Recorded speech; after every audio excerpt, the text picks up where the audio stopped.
하나님 아버지 또한 주님께서 저희들에게 이 시간과 공간 속에 같이 만나서 레위기의 말씀들을 인연을 중심으로 생각해 볼 기회를 주심을 참으로 감사를 드립니다. 참으로 오래전에 선포되었던 하나님의 말씀이지만 오늘 2000년대, 2012년의 오늘 현실 가운데 레위기의 말씀을 깨닫고 묵상하며 우리 삶에 적용할 수 있도록 도와주시옵소서. 함께 모인 주의 백성들을 한 사람 한 사람 기억하시며 각 사람에게 역사하시되 보혜사 성령께서 임하사 우리를 모든 진리 가운데로 인도하여 주옵소서. 예수님의 이름으로 기도합니다. 네. 예, 반갑습니다. 저는 보관사님이 거창하게 소개해 준 사람하고는 큰 상관이 없는 그냥 이분들입니다. 희년 아카데미에서 희년에 대해서 제가 희년에 대해서 여기저기에서 나누고 강의하고 그럴 기회가 있었습니다만 이번에는 4주 동안 하는 강의이다 보니 희년이라는 주제에 딱 좁혀서 보기보다는 희년을 담고 있는 보다 큰 틀에 대해서 논의를 하면 좋겠다는 마음이 있었습니다. 그래서 이 희년 본문이 나와 있는 레위기에 대해서 우리 한 4주 동안에 걸쳐서 레위기를 간략하게 4주 동안에 한번 쭉 훑어볼 수 있으면 좋겠다라고 생각을 했습니다. 그렇게 하는 것이 중요한 까닭이 그렇지 않으면 레위기 전체 안에서 희년을 보지 않으면 우리 종종 우리 신앙인들이 희년은 구약 성경에서 레위기 25장에만 나오는 특별한 사건이라고 자꾸 생각을 한다는 것입니다. 거기에만 사실 희년이 언급되기 때문에 희년 그러면 레위기 25장이지만 사실은 그렇지 않고 레위기 전체 안에서 희년을 다루는 것이 굉장히 중요하다라고 저는 생각을 합니다. 레위기라는 책, 교회에서 참 읽기 어려운 책일 것 같습니다. 다들 작정하고 몇 통독하겠다 하면 창세기 정말 재밌게 읽어갈 수 있고 출애굽기도 재미있습니다. 출애굽기가 정확히 언제부터 재미없어지겠습니까? 그 근처입니다. 엄밀하게 따지면 19장부터 출애굽기가 재미없어지기 시작해요. 왜냐하면 출애굽기 19장 1절에 가면 드디어 광야를 이 애굽을 떠난 이스라엘이 한 3개월 만에 도착한 곳이 시내산이었습니다. 출애굽기 19장에 시내산에 도착해서 이제 그 다음부터는 시내산에서 선포된 하나님의 말씀, 그 말씀의 내용이 굉장히 길다랗게 나오죠. 20장에 10계명 나오고 21, 22, 23 다 그 10계명의 부록이라고 할 수 있는 10계명을 풀어 설명한 그런 내용들이 21, 22, 23에 계속 나오고 이제 그 다음부터는 성막을 이렇게 저렇게 만들어라 그랬더니 성막을 이렇게 저렇게 만들었다. 이게 출애굽기 마지막까지 이어지는 것을 볼 수 있습니다. 참 읽기가 쉽지 않은 부분입니다. 그 다음에 레위기로 넘어가면 레위기는 전체가 한 걸음도 더 전진하지 않아요. 19장에 시내산에 도착했고 출애굽기 마지막 40장까지 그랬고 레위기 전체가 역시 시내산에서 주어진 하나님의 말씀, 특히 출애굽기 40장에서 성막을 만들었지 않습니까? 성막 만들고 이제 레위기는 그럼 그 성막에서 어떤 식으로 제사를 드려야 되는지 그리고 성막이 임하시는 하나님을 모시고 살아가는 백성들의 삶이 어떠해야 되는지 그런 내용들이 온통 레위기에서 다루어지고 있습니다. 민수기로 가도 역시 만만치 않습니다. 민수기로 가도 여행을 떠나지 않아요. 이제 성막 다 만들었고 출애굽기에서 만들었지요. 레위기에서 성막에서 어떤 제사를 드려야 되는지 말씀이 있었지요. 이제 민수기로 가면 그럼 이제 레위기에 나와 있는 규정을 따라 드디어 이 이스라엘 백성들이 이 지파별로 나와서 하나님께 예물 드리고 제사 드리고 그런 광경이 또 묘사가 되고 있습니다. 그게 어디까지냐? 민수기 10장 10절까지인 거죠.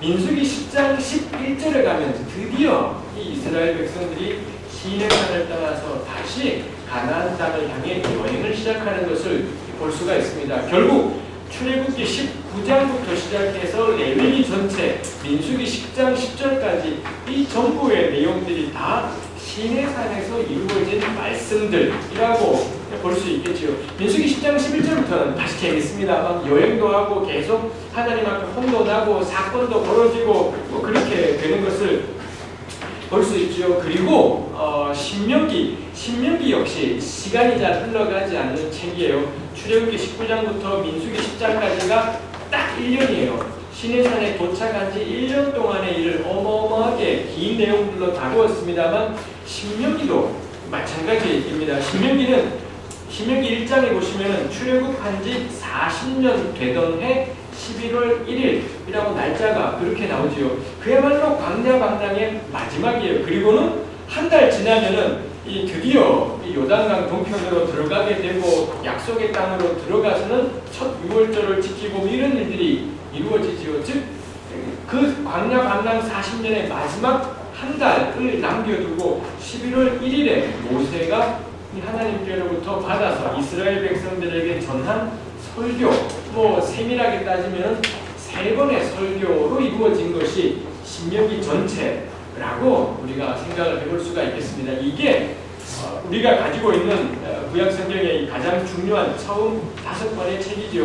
일단 창세기는 이집트 이야기는 사실 얼마 나오지 않지요. 어떻게 해서 야곱의 자손들이 애굽에 내려가게 되었는가, 그거 다룬 것이 창세기인 거고, 애굽 이야기가 출레민신이라고 할 수 있겠습니다. 근데 그 가운데 신명기는 애굽 이야기라기보단 너희들이 이제 가나안 땅 들어갈 텐데 거기 가서 어떻게 살아야 되는지 그거 다룬 것이 신명기이지요. 결국 애굽 이야기는 출레민 요 3권의 책이라고 할 수 있겠고, 창세기는 애굽 이야기의 서론, 신명기는 가나안 정착의 서론, 이쯤 되고, 그 가운데 있는 것이 출레민 요 3권의 책인 거고, 이 3권의 책 가운데서도 출애굽기 절반, 민수기 절반, 레위기 전체, 이게 뭔가요? 시내산이더라 라는 것입니다. 요 그림으로 생각해 볼 때 이 5경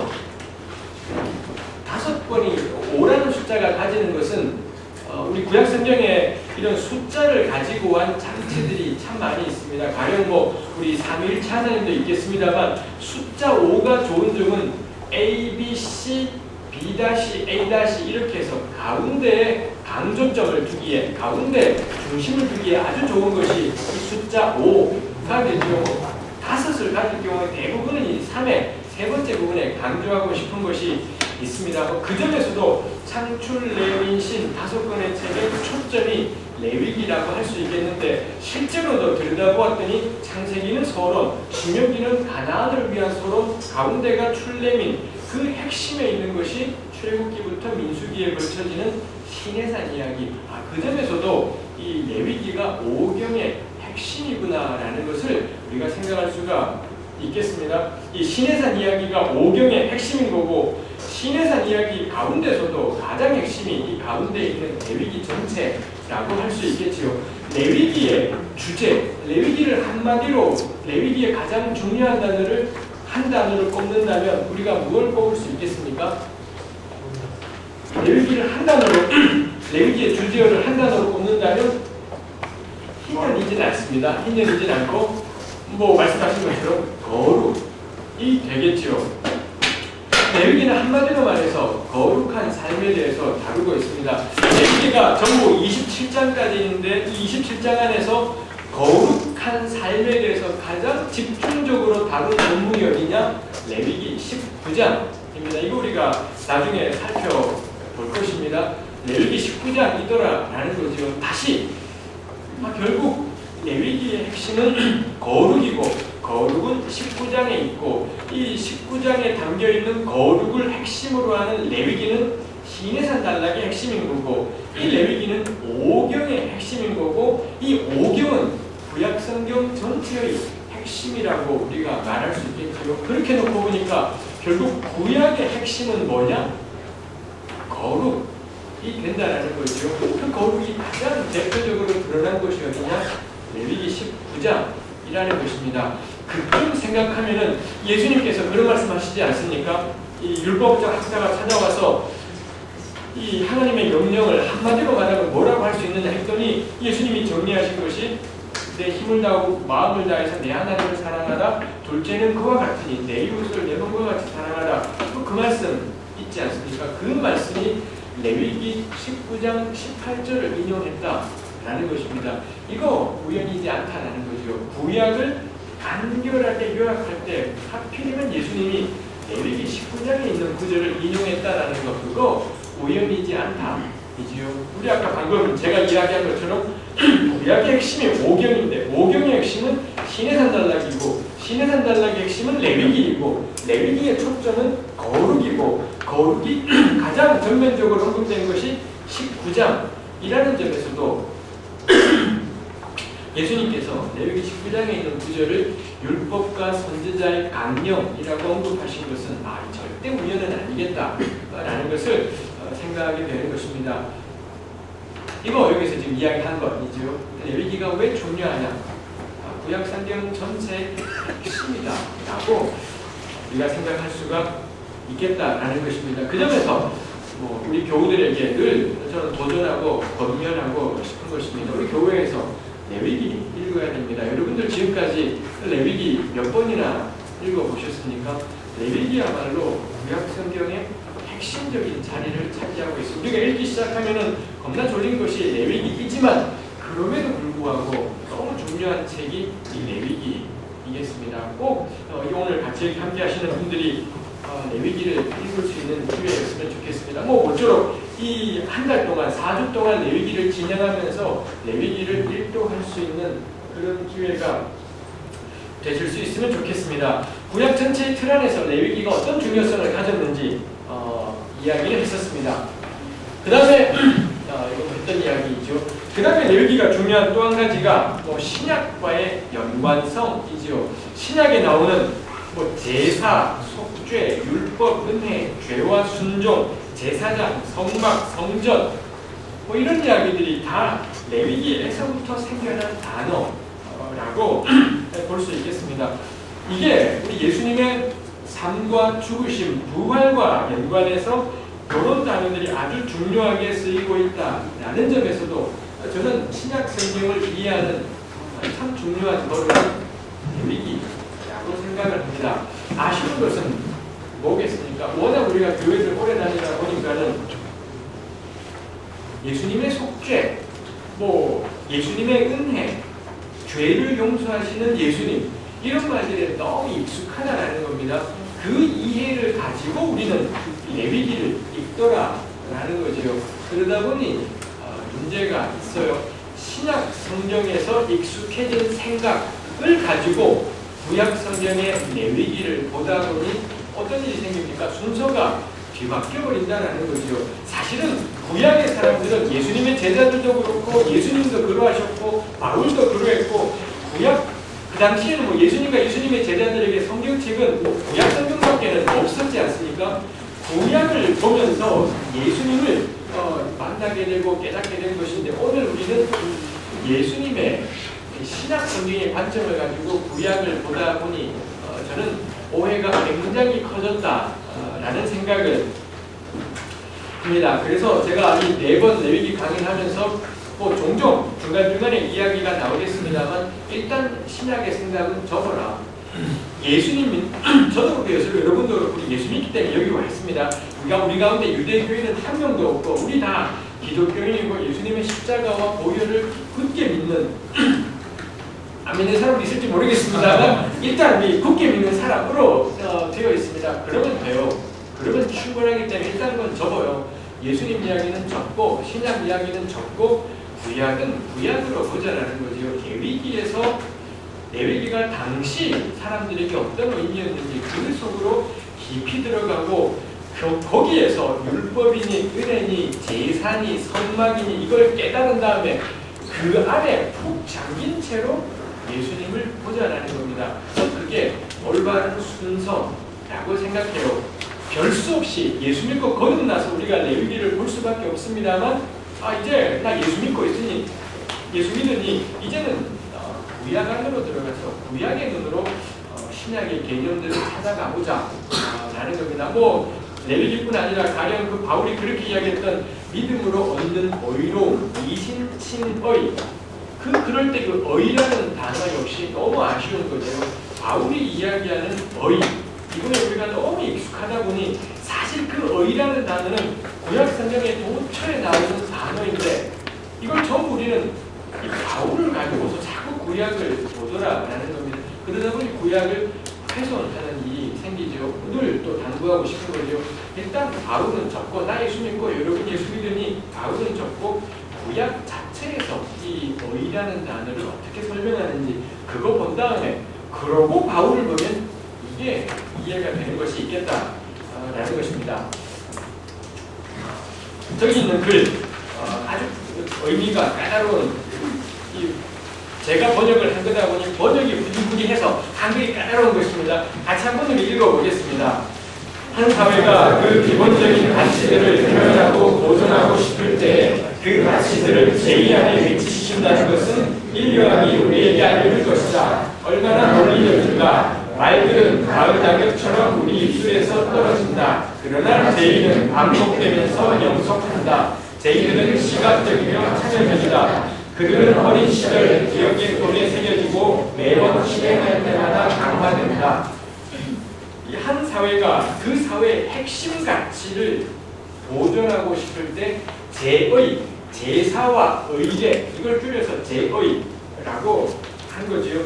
제사체계, 제사와 의례 체계 안에다가 그 가치들을 담아낸다라는 겁니다. 그러면은 이게 오래 간다라는 거죠. 그냥 말이야 시간 지나면 사라지지만 제의 속에 제사와 의례, 의식, 절기 이런 것들 속에 핵심 가치를 반영을 시켜내면 말들은 사라져버려도 매년마다 반복되는 제사나 절기나 이걸 지키면서 그 핵심 가치들이 강화되고 영속화되는 이런 효과들이 생긴다라는 거죠. 그게 이 레위기에 잔뜩 나와 있는 제사와 의식 체계들의 의미라고 할 수 있죠. 제2라는 것이 그래서 굉장히 중요하다라고 할 수 있겠습니다.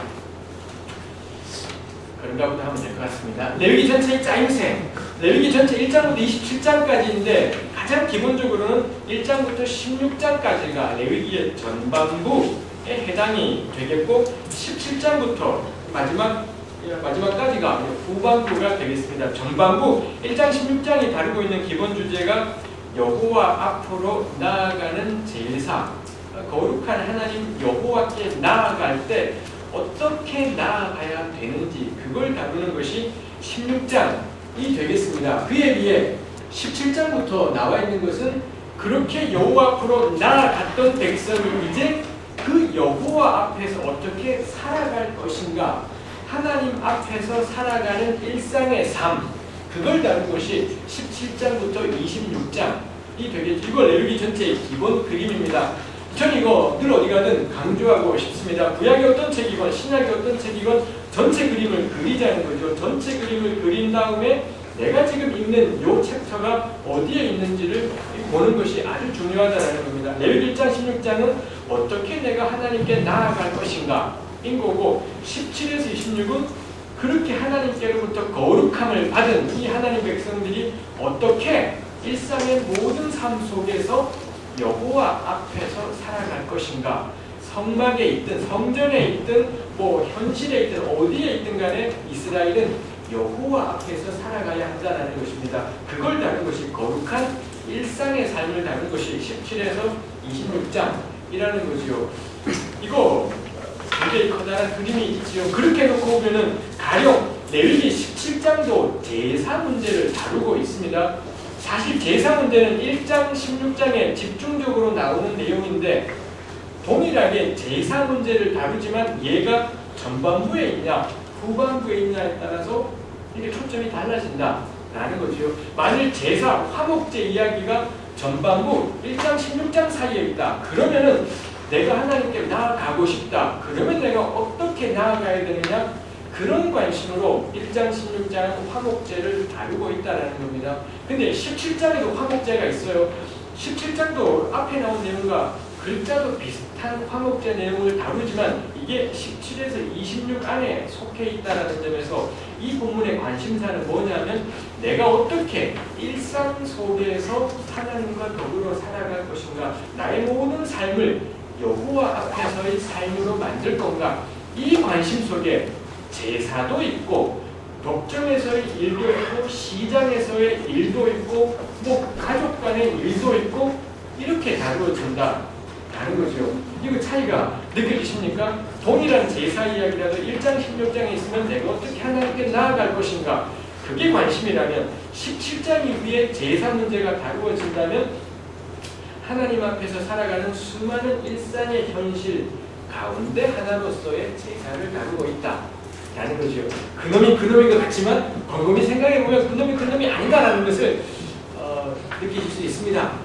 그닥 느끼고 있는 것 같지 않은 표정, 그다음 곰곰이 생각해 보십시오. 비슷한 내용이라도 얘가 어디에 있느냐에 따라 달라요. 이거 뭐 그런 이야기죠. 회색은 검은색 옆에 가면 희어 보여요. 근데 회색이 흰색 옆에 가면 겁나 검어 보인다 라는 겁니다. 나는 바뀐 것이 없지만 내가 어디에 있느냐에 따라 달리 보인다 라는 것이에요. 그게 우리가 성경을 읽을 때 뭐 성경뿐만이 아니라 사실 이전에 쓰여진 글들을 이해하려고 할 때 전체 맥락을 아는 것이 왜 중요하냐라는 겁니다. 뭐 쉽게 신약으로 가면은 가령 신약 성경에 사복음서가 전부 다루고 있는 내용 많지 않아요.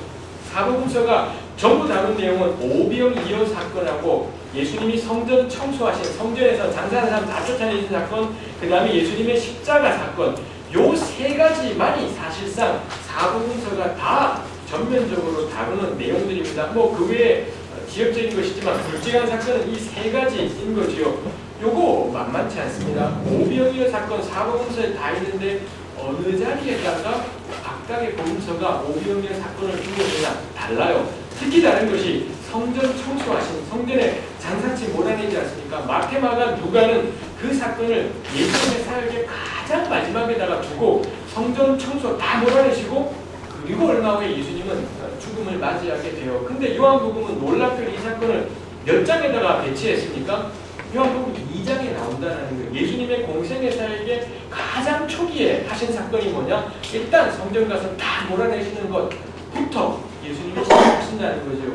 똑같은 사건을 다룬 것 같은데 어느 맥락에 놓였냐에 따라서 그 사건의 의미가 달리 해석되는 것이 있겠다라는 거죠.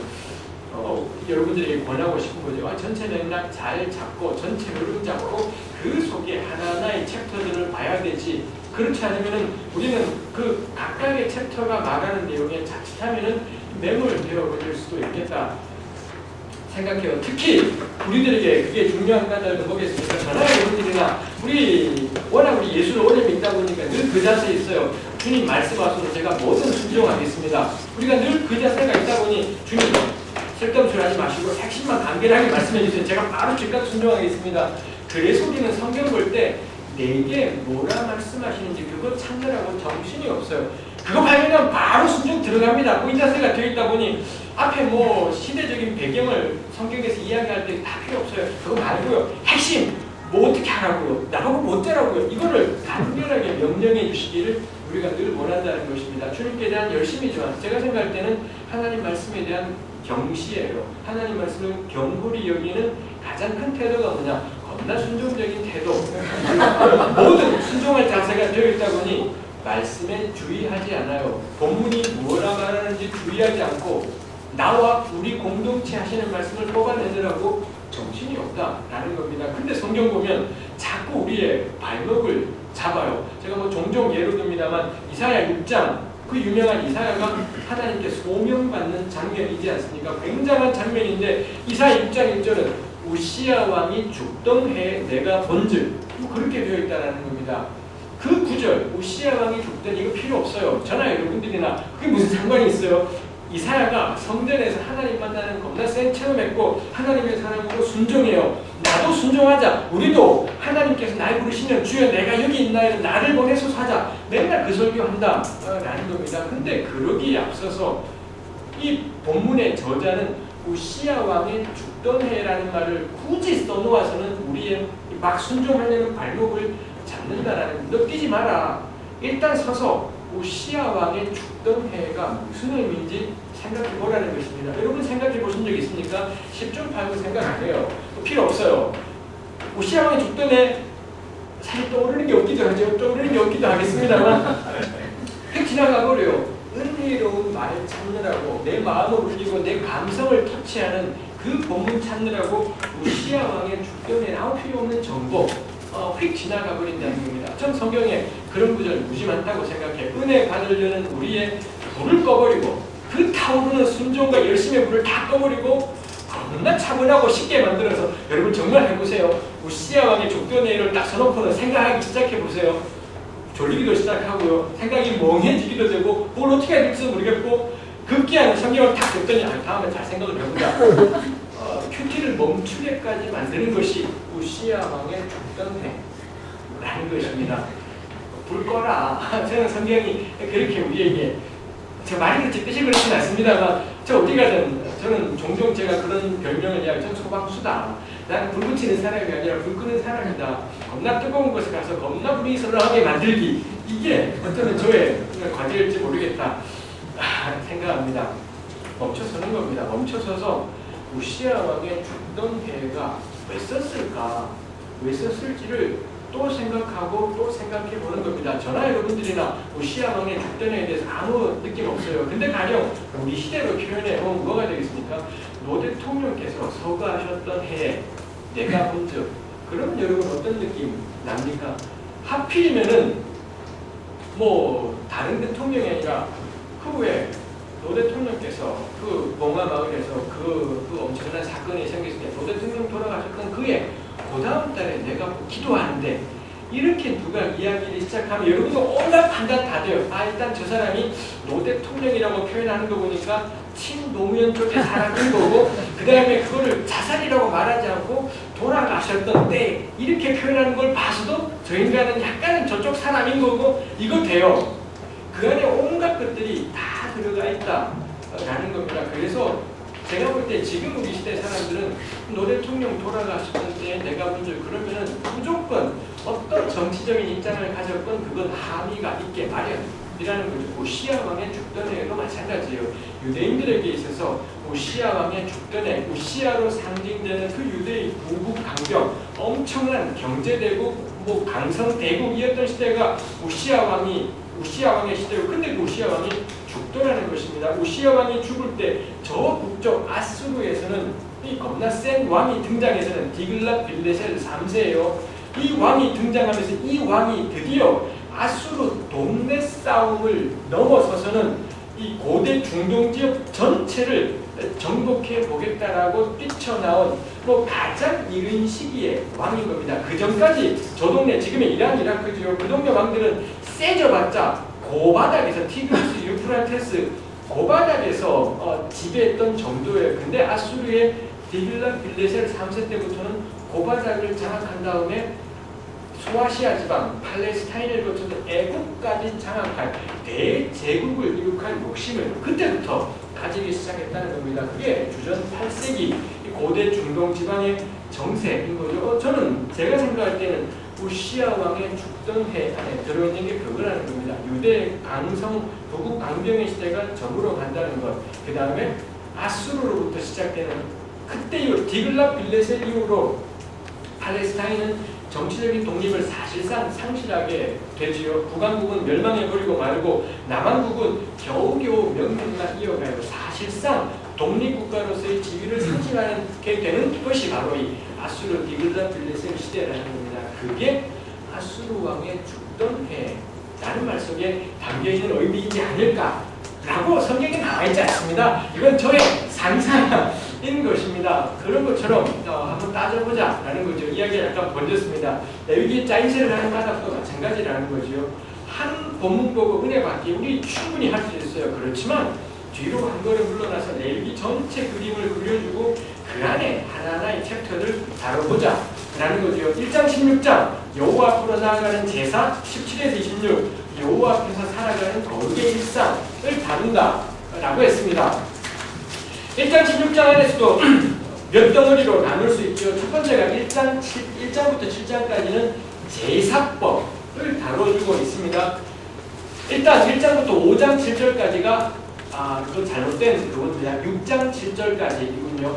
5대 제사를 1장부터 6장 7절까지 5대 5가지 제사 번제, 소제, 화목제, 속죄제, 속건제 5대 제사를 설명해 주는데 예물 드리는 자의 시각에서 즉 구약으로 치면 평신도인데요. 평신도가 소를 가지고 와서 어떻게 제사해야 되는지 예물 드리는 자, 예배자의 시각에서 5대 제사를 다루어주고 6장 8절부터 7장까지는 제사장의 시각에서 5대 제사, 이 5대 제사가 이루어질 때 제사장은 어떤 일을 해야 되는지 다뤄주고 있지요. 제사법을 다루지만 예배자의 관점에서, 제사장의 관점에서 두 번 5대 제사 이야기를 해주고 있습니다. 그 다음에 8장부터 10장까지는 레위기에서 몇 안 되는 실제의 사건에 대해서, 나머지는 다 말씀이지만 8장 10장은 사건이지요. 이 하나님께서 말씀하셨고 드디어 이스라엘의 최초의 제사장들이 세워지는 첫 번 위임식이 일어나는 장면이 8장, 9장, 10장에서 다루어졌습니다. 그 다음에 11장부터 15장은 흔히 말해서 정결법, 우리가 하나님께 성전에 나아갈 때 자신의 상태를 살펴야 되는데 내가 부정한 상태인데 나가서 제사 드렸다, 죽는 겁니다. 그렇기 때문에 하나님께 나아가는 제사를 드릴 때 먼저 나의 상태가 어떤 상태인지를 정확히 판단해야 되지요. 정한 상태인지 부정한 상태인지 그에 대해서 규정하고 있는 어떤 경우가 어떻게 되는지를 다루어주고 있습니다. 11장에 정부정의 음식에 대해서, 12장 산후, 산모의 정결법에 대해, 13에 13장 나병으로 표현되고 있는 이 피부병 환자와 연관한 정결에 대해서, 15장은 성적인 이 불결과 정결에 대해서 다루어주고 있습니다. 그리고 마지막은 대속죄일, 레위기 16장은 1년에 한 번 이스라엘이 지키는 대속죄일 규례에 대해서 다루어주죠. 그 대속죄일에 앞에서 다루었던 모든 내용들이 총정리가 돼요. 그 모든 제사 규례, 정결 규례가 다 모여져서 이 하루 동안에 온 이스라엘이 함께 이 대속죄일 절차를, 제사를 드리면서 하나님께로부터 정결함을 덧입게 되는 그런 일들이 있죠. 그 점에서 16장은 레위기 전반부에 아주 적절한 결론이라고 우리가 할 수 있겠죠. 결국 제사의, 여호와 앞으로 나가는 제사의 궁극적인 효과가 뭐냐? 속죄다. 하나님께로부터 정결함을 얻게 되고 회복되어서 하나님의 당당한 백성으로 서게 되는 것, 그게 이 제사의 의미다라는 것을 이 속죄의 규례에서 종합해주고 있습니다. 두 번째 부분 17장부터 26장이라고 했습니다. 여기도 단락 부분들이 되죠. 이거 아까 이야기했던 것처럼 거룩의 일상에서의 거룩이라고 했습니다. 이것도 관점에 따라 이스라엘 백성들이 그들의 일상 속에서 어떻게 거룩한 삶을 살 건지, 그 다음에 B로 가면 제사장들의 경우 어떻게 거룩한 삶을 살아야 되는지, A번은 제사장이건 평신도이건 모두에게 해당되는 거룩인 거고, B번은 제사장 같은 경우는 좀 더 또 주의해야 될 거룩의 일상이기 때문에 제사장 부분을 21장에서 따로 다룬 거지요. 모든 이스라엘에게 중요한 거룩한 일상에 대해 17장 음식 규례, 18장 결혼관계, 19장 삶의 모든 영역에서, 20장 이 사역에 해당하는 죄들 이렇게 몇 가지로 나누어서 다뤄주고 있습니다. 그 다음에 절기, 이 이스라엘의 일상에서 뺄 수 없는 것이 절기, 매년마다 지키는 절기이더라 나누고 있습니다. 이 절기와 일상은 결합되어 있지요. 절기를 통해 이스라엘의 일상이 전개되어 간다라고 할 수 있겠습니다. 이 절기 문제를 23장, 25장에서 다뤄주고 24장은 이 절기 지키는 가운데 세부적인 몇 가지 규례들을 24장에서 다루어 줍니다. 그리고 마지막 결론 26장은 약속과 경고예요. 앞에 나온 17에서 25까지의 이러한 말씀대로 일상에서의 거룩을 잘 실천하면 어떤 복이 임하고 이걸 어길 경우에 어떤 재앙이 임하는지, 그게 26장에서 다루어지고 있지요. 결국 우리가 보게 되면 26장은 이 결론이라는 점에서 아까 우리 레위기의 전반부도 결국 16장의 대속죄를 향하고 있고, 레위기의 후반부 17장부터는 일상에서의 거룩인데 일상에서의 거룩의 방향이 절기를 향하고 있고 절기의 절정으로 있는 것이 레위기 25장에 있는 희년이 된다라는 것입니다. 그 점에서 희년 규례는 이 일상의 거룩의 절정이라고 할 수 있죠. 레위기 전반부 16장이 전반부의 절정, 속죄일인 거고 후반부의 절정은 희년인 거고, 우리 나중에 보면 이 둘이 서로 맞물리는 것을 발견할 수가 있겠습니다. 세 번째가 부록. 27장은 내용이 특이해요. 26장까지와 전혀 약간 동떨어진 내용이 나오기 때문에 대부분 27장을 무로 어펜딕스로 그렇게 처리하고 있습니다. 맹세에 대해 맹세라는 기본 주제를 가지고 27장을 다루고 있습니다. 이런 것들도 특이하지요. 그래서 이 사람들은 왜 27장이 저자리에 있는 걸까? 27장 내용만으로도 우리가 뭐 생각할 것들이 있지만 앞에 있는 내용들하고 연관되어서 왜 27장을 요 자리에 오게 하는 걸까? 어떤 점들이 26, 7장을 이웃으로 만들었을까? 이거 참 생각해 볼 만한 여지가 있습니다. 이거 성경책에 설명되어 있지 않습니다. 전적으로 우리 거예요. 우리 몫이에요. 장과 장 사이의 배열이 왜 이렇게 되어 있는지 성경은 하나도 설명하지 않습니다. 전적으로 그건 우리 겁니다. 왜 25장 다음에 26장인지 26장하고 27장은 무슨 상관이 있지? 전적으로 우리 것이라고 할 수 있겠습니다. 여기에 짜임새를 살펴보았습니다. 이제 제가 4번에 걸쳐서 나누고 싶은 것 이런 정도를 나누려고 생각합니다. 처음에는 희년과 이거는 아주 좁게 가볼까 했었습니다만 그거보다는 시간도 좀 있고 하니 레위기 전체를 쫙 한번 훑어볼 수 있으면 좋겠다. 그게 결국 희년은 25장만 다루고 있는 것이 아니라 레위기 전체가 전하고 싶은 것이 그 레위기 전체가 희년을 향해 있기 때문에 전체를 다루는 것이 희년의 복음을 아는 데 아주 중요한 것이겠다 생각을 해서 저렇게 다뤄보려고 합니다. 레위기 제사제도를 하고 그 다음에 정결규례, 그 다음에 거룩한 삶, 마지막으로는 절기와 희년 하면은 전반부 둘, 후반부 둘 해서 레위기 전체를 대략 균형 있게 다룰 수 있지 않을까 싶습니다.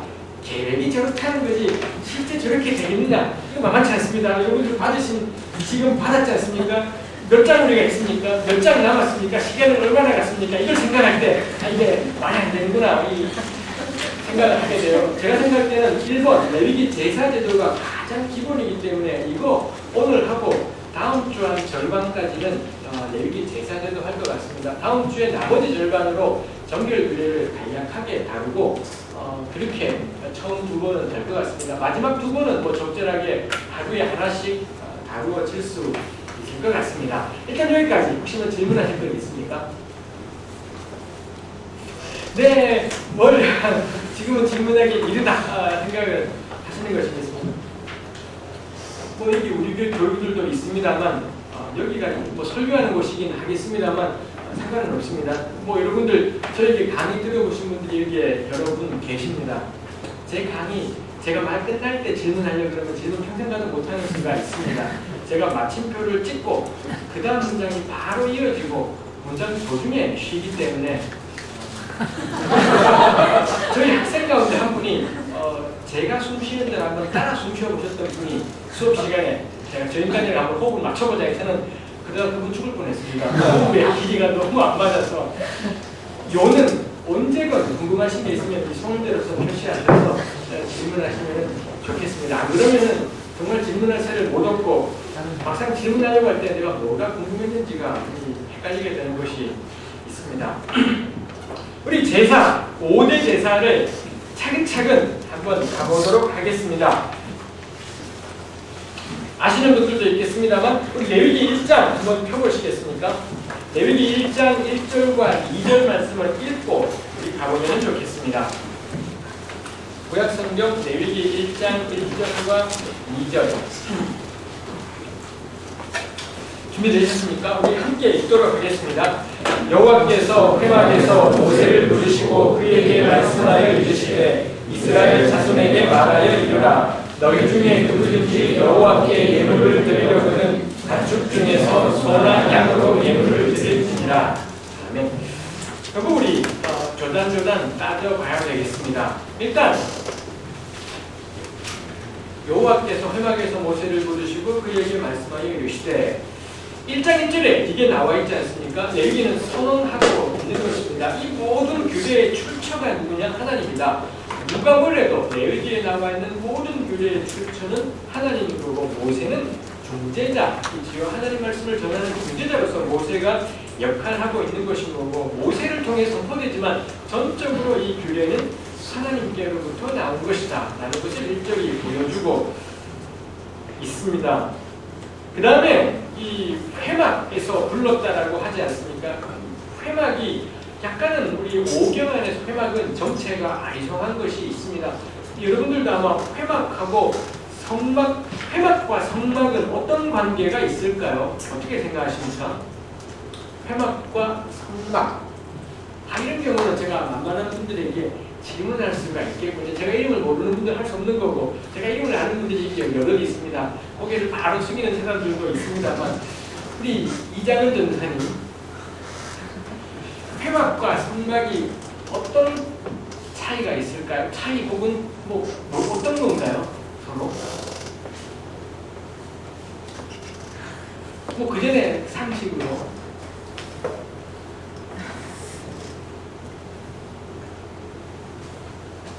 회막은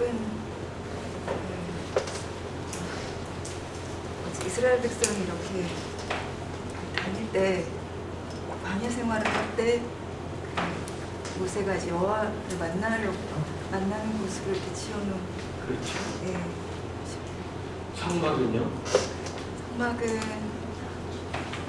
이제 이스라엘 백성이 정식으로 제사를 드리는 곳. 그렇죠. 아주 정확한 설명이지요. 회막은 이름 자체가 만남의 천막인 거고, 하나님과 모세가 만난 장소인 거고, 성막은 우리 한자말은 거룩한 천막 이렇게 되겠습니다만, 우리말로는 그런 뜻이 그 안에 담겨있지, 거룩이 담겨있지는 않습니다만, 이 성막은 제사와 연관된 장소로 출애굽기 후반부에서 세워지게 되는 그런 것.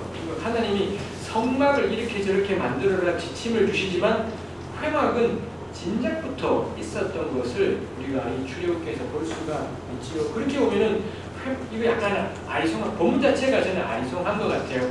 회막과 성막이 어떤 본문에 가면 같은 건데 어떤 본문에 가면 다른 것처럼 보여질 때가 있어요. 어떤 경우 성막은 이스라엘의 진의 한가운데 있는데, 어떤 경우 회막은 진 바깥에 회막이 위치한 것 같은 그런 인상을 받을 때가 있지요.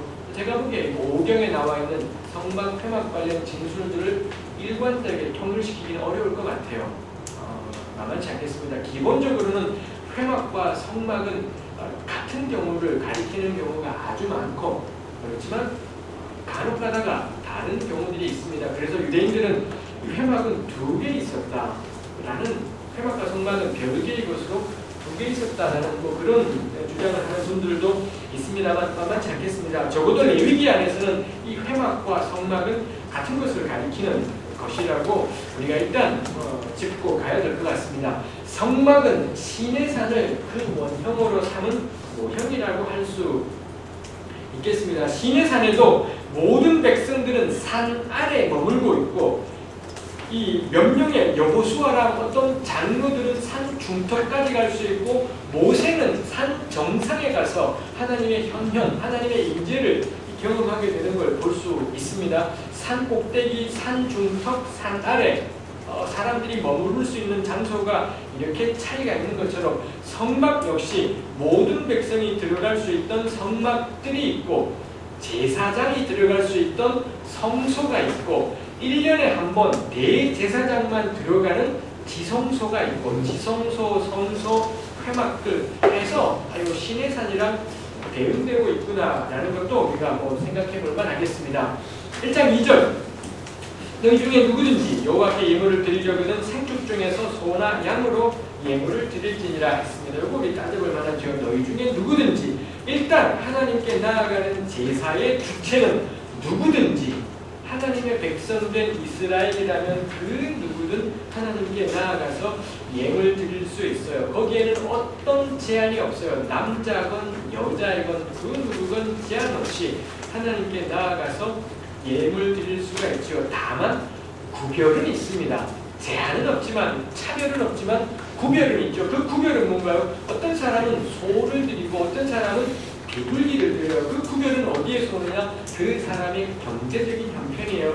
예배자의 경제적 형편에 따라 누구는 소를 드리고 누구는 비둘기를 드리지만, 이건 구별, 경제적 형편에 따른 구별이지 일체의 차별이지도 않고, 우리 나중에 보겠습니다만 제사의 효과에 있어서도 하나의 차이가 없는 것을 볼 수가 있죠. 사회의 경제적 형편에 따라서 예물에 있어서 예물의 종류가 구별될 뿐 하나님께 나아가는 제사는 이스라엘은 누구든지에게 열려있는 것이다라는 것입니다. 두 번째, 여호와께 예물을 드리려거든 이렇게 되지 않습니까? 즉 제사의 출발은 뭐냐? 자원이라는 것입니다.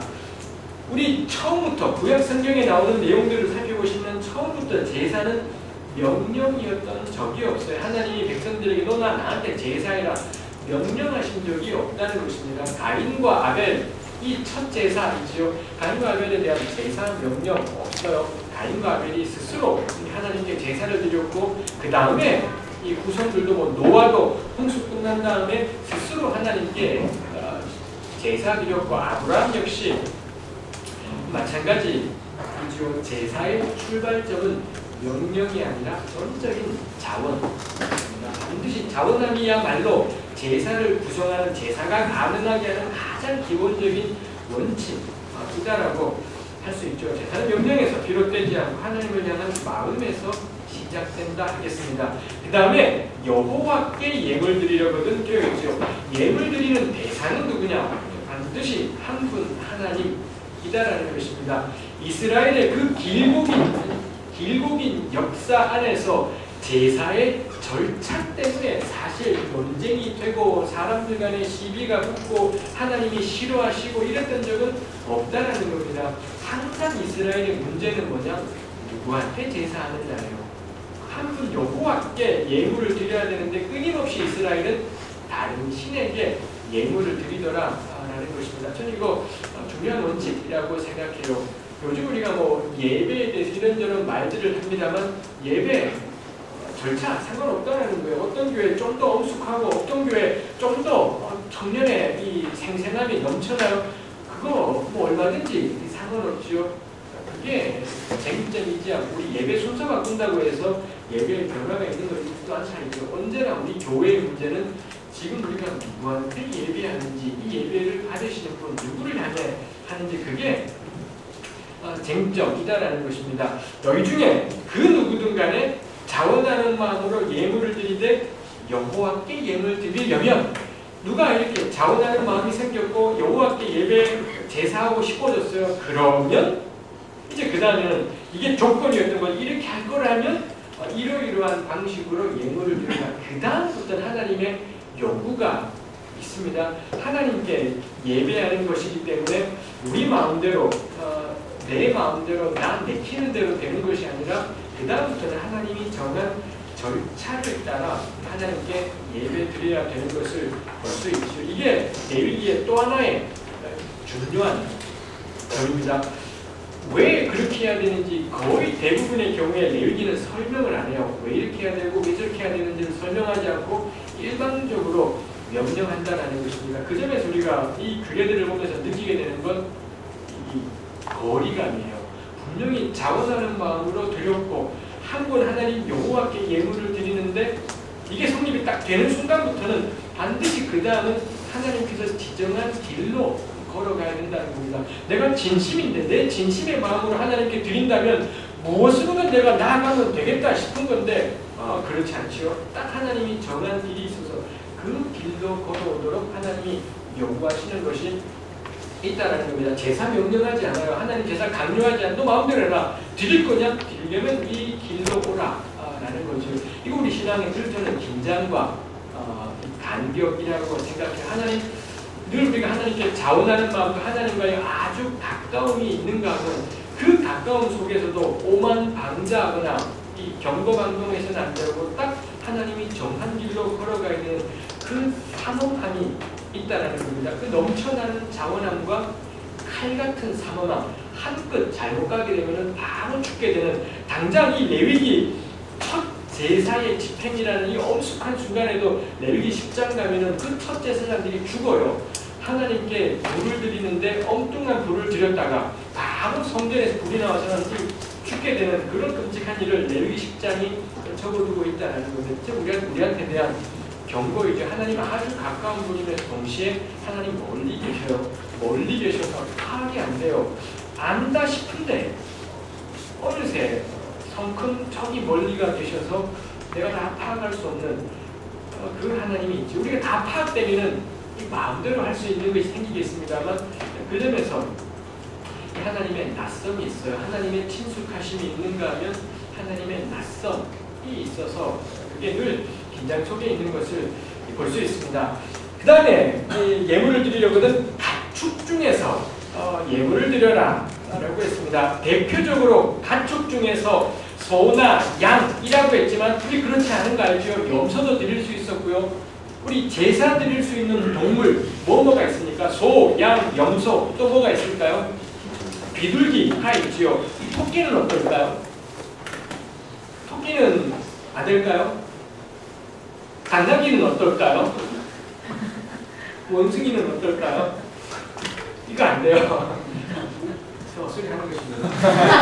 하나님께 제사 드릴 수 있는 동물로 딱 정해져 있어요. 소, 양, 염소, 비둘기 이거 외에는 하나님께 생명체 가운데는 제사 드릴 수 있는 것이 딱 이 네 가지로 이 하나님께서 정해놓으신 것을 볼 수가 있습니다. 그렇지만 동물뿐 아니라 곡식도 가능했죠. 당장 2장 가면 소제라고 해서 곡식 제사 나오는 걸 볼 수 있습니다. 그래서 1장 2절에 가축 중에서 소나 양으로 라고 했지만 대표적인 표현을 한 겁니다. 곡식도 드릴 수 있고 염소도 비둘기도 있기 때문에 1장 2절 구절은 대표적인 걸 표현한 거지 딱 그것만이라고 우리가 할 수는 없겠다 생각할 수 있죠. 가축 중에서 드리라고 한 것도 이 의미를 생각해 보게 되는 거죠. 왜 가축 중에서 하라고 한 걸까? 가장 손쉬운 답변은 이런 동물들이 구하기가 제일 쉬운 놈들이었겠다라는 겁니다. 가령 아주 희귀한 놈들은 뭐가 있을까요? 코끼리로 제사를 드리라. 골치 아픈 거죠. 그러면 안 드리고 말지 이렇게 될 가능성이 커지죠. 제사 드리려면 난리가 나요. 집안이 난리가 나는 그런 일이 있겠지요. 가축 중에서 드리라라고 이 말씀하고 있죠. 우리 가장 가까이 있는 것, 너무 손쉽게 구할 수 있는 것, 그거 하나님께 드리는 것입니다. 그 점에서 우리가 오해가 크지요. 우리 겁나 희귀한 것을 하나님께 드리고 싶어요. 겁나 특별하고 비상한 것을 드리면 기뻐하실 것 같지만 그렇지 않다는 겁니다. 하나님이 우리에게 원하는 건 예물 드리는 마음인 것이지 희귀함과 기이함을 받으시는 건 있지 않아요. 어디 가서 겁나 힘든 것 나와서는 우리 로마식 그 나오지 않습니까? 내가 하늘에까지 올라가랴, 내가 높은 곳으로 내려가라. 그거 있지 않아요. 우리에서 가깝다. 우리 가장 가까이 있는 우리의 일상 속에서, 우리의 현실 속에서 그걸 통해 이 하나님을 향한 마음이 드러나게 됨이 있겠습니다. 또 하나의 가축의 의미는 우리가 키우는 놈들인 거겠죠. 야생동물은 안 되는 것 같아요. 야생동물은 왜 안 될까요? 왜 기르는 가축이라 해야 되고 야생은 왜 안 되는 걸까요? 모릅니다. 모르니까 상상해보자 이지요. 아무렇게나 상상해보세요. 야생은 왜 안 됐을까? 누가? 피. 겁나 짧게 말씀하시는데 피라니 저거 태어나는 겁니다. 하나님께서 한 거기 때문에 생명이 되고 야생동물이 다른 동물을 주고 잡아먹고 야생의 맹수를 말씀하시는 거겠다. 그죠? 그렇죠. 야생 육식동물들 하나님이 제사동물로 선정하신 것들 소, 양, 염소는 전부 초식동물들이죠. 육식을 하면은 다른 동물의 피째 먹게 되기 때문에 하나님이 금지하신 것이기 때문에 야생 맹수를 금지하신 것 같습니다. 야생 토끼는요, 그러면? 야생 초식도 있지 않습니까? 이건 왜 안 하는 걸까요? 모르죠. 어렵지 않을까요? 누가 예? 잡기 어렵지 않을까요? 잡기 어렵다. 그럴 수 있겠습니다. 토끼가 빨리 잡히라고. 그렇군요. 그러고 보니 소, 양, 염소 다 발느린 놈들 이거 갖기는 발느리다 보니 인류가 데리고 와서 키우기 좋았을 것 같아요. 낙이나 토끼는 인류가 키우기에는 만만치 않은 것일 수도 있겠습니다만 왜 우리 저 진주에 있는 거창고등학교 1년에 몇 번씩 토끼 잡으러 간다고 하지 않습니까? 토끼도 잡을만 하기도 할 것 같은데.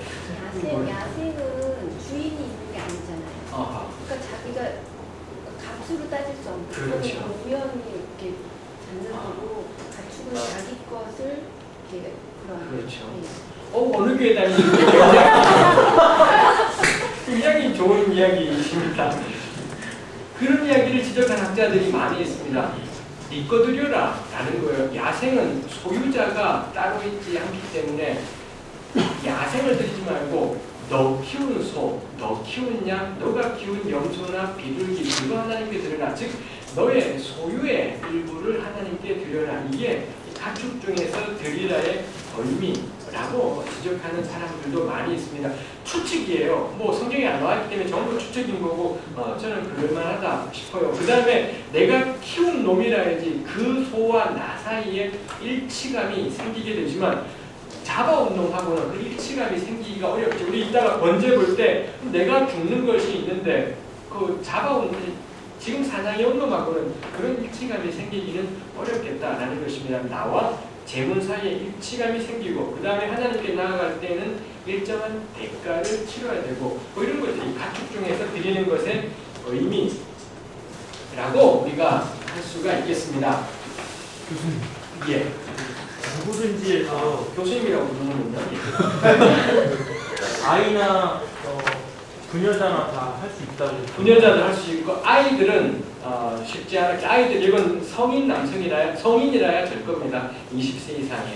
그 실질적으로 부녀자들 하는 게 있는지 제가 본문을 잘 읽지 기억이 안 나서 그런데 그 질문을 드린 이유는 법이라는 걸 딱 만들어 놓으면은 법 안에서 권리를 받고 보호되는 것은 강한 사람만 보호되는 것 같거든요. 그렇죠. 예전이나 지금이나. 그래서 이것도 엄연히 보면 법과 규례인데 이 안에서 정말 부녀자들과 아이들이 정말 권리를 보장받았는지 궁금합니다. 일단 아이는 아까 말씀드린 대로 부모의 이 감독관이 있기 때문에 아이들이 제사의 주체이기는 안 되는 것 같고요. 여성들이 제사 드린 사례들은 뭐 굉장히 많이 있습니다. 뭐 한나도 그러했던 거고 그 외에 뭐 여성들이 하나님께 나와서 분양하고 제사했다라는 것들은 굉장히 많이 있죠. 근데 하여튼 우리 말씀하신 것처럼 이 약자가 사실은 희생되기 쉽다라는 아주 중요한 점인 거고 사실 레위기에 우리가 앞으로 다루려고 하는 레위기의 내용 가운데 끊임없이 나오는 것이 이 법이 실제적으로는 약자를 짓밟고 뭉개기 쉽다라는 걸 계속 보완해내고 있는 것을 우리가 발견할 수 있죠. 예, 우리 한 5분 쉬겠습니다.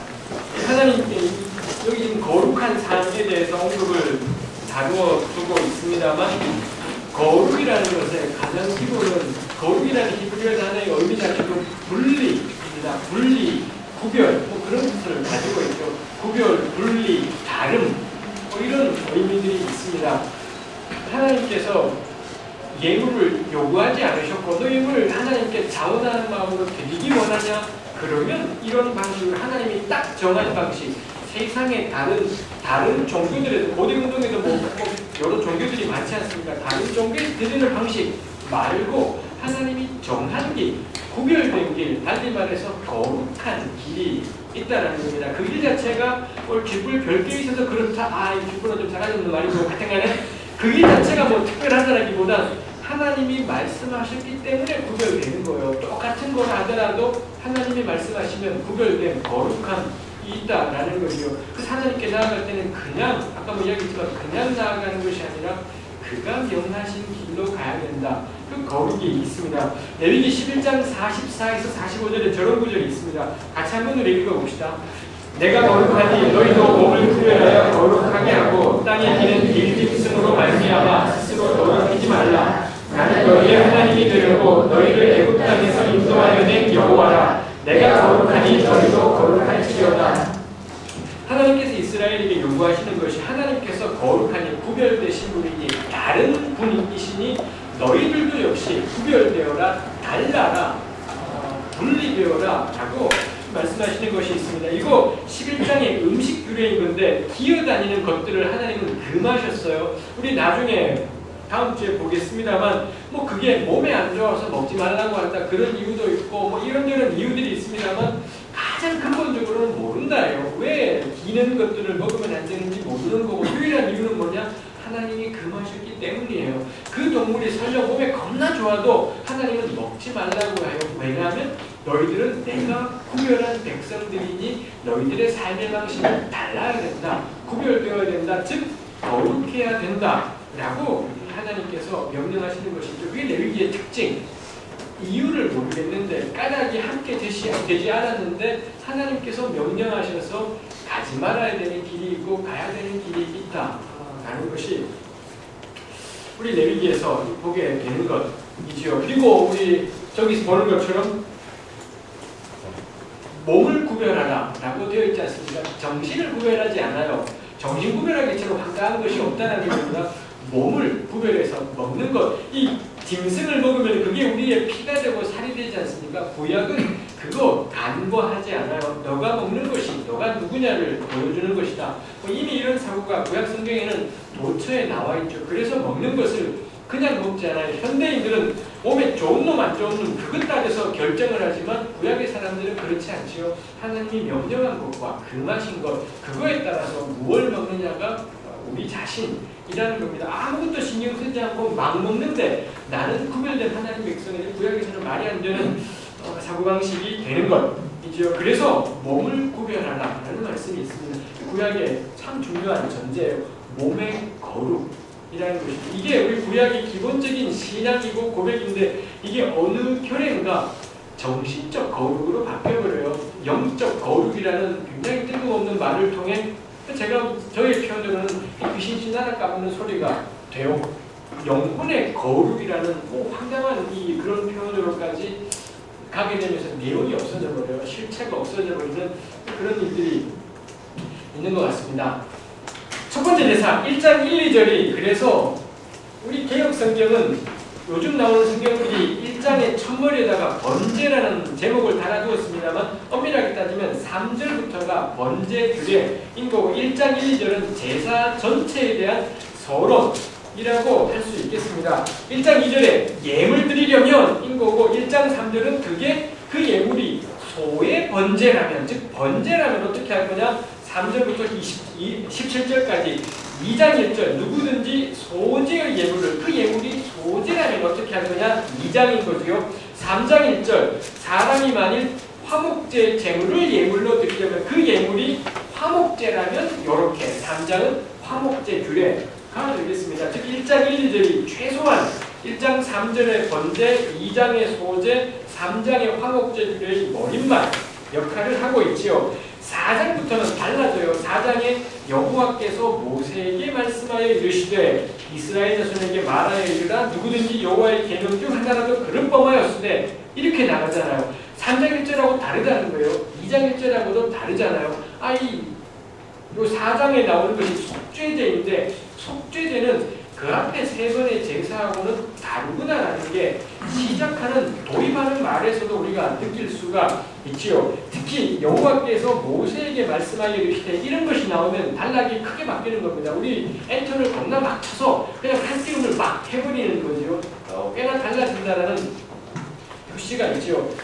번제, 소제, 화목제는 전부 예물이 이런 경우라면 자원하는 예물인 거고 그 예물이 번제라면 소제라면 화목제라면 이렇게 드려라 했는데 4장은 예물이 이거라면 이 안 나와요. 즉 4장부터는 자원제사가 아니라는 겁니다. 1, 2, 3장은 자원하는 제사였던 것이 4장은 예물 드리려거든 이런 거 안 나온다라는 것입니다. 자원제사이지 않지요.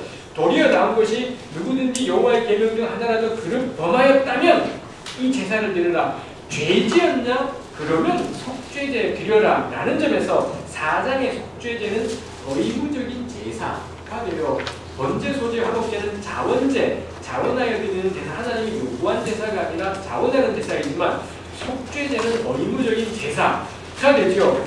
그리고 우리 5장 14절에 가보시면 다시 여호와께서 모세에게 말씀하여 이르시되 겁나 큰 간격 기울기 큰 표시가 또 나왔지 않습니까? 그리고 15절에 누구든지 여호와의 선물에 대하여 부지 중에 범죄하였으면 속건제 드리라. 속건제 규례가 나오는데 이것도 역시 의무 제사가 부지 중에 범죄라는 죄 때문에 드리는 제사라는 점에서 의무제사라는 것이 나오지요.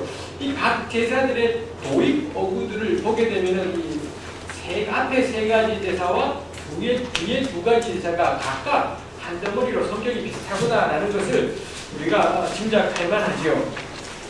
첫 번째가 번제입니다. 이 제사가 5가지의 제사가 우리 두 번째 있는 소제는 식물제사이다 보니 워낙 독특하고 1, 3, 4, 5 제사들은 다 동물제사이다 보니 비슷비슷해요.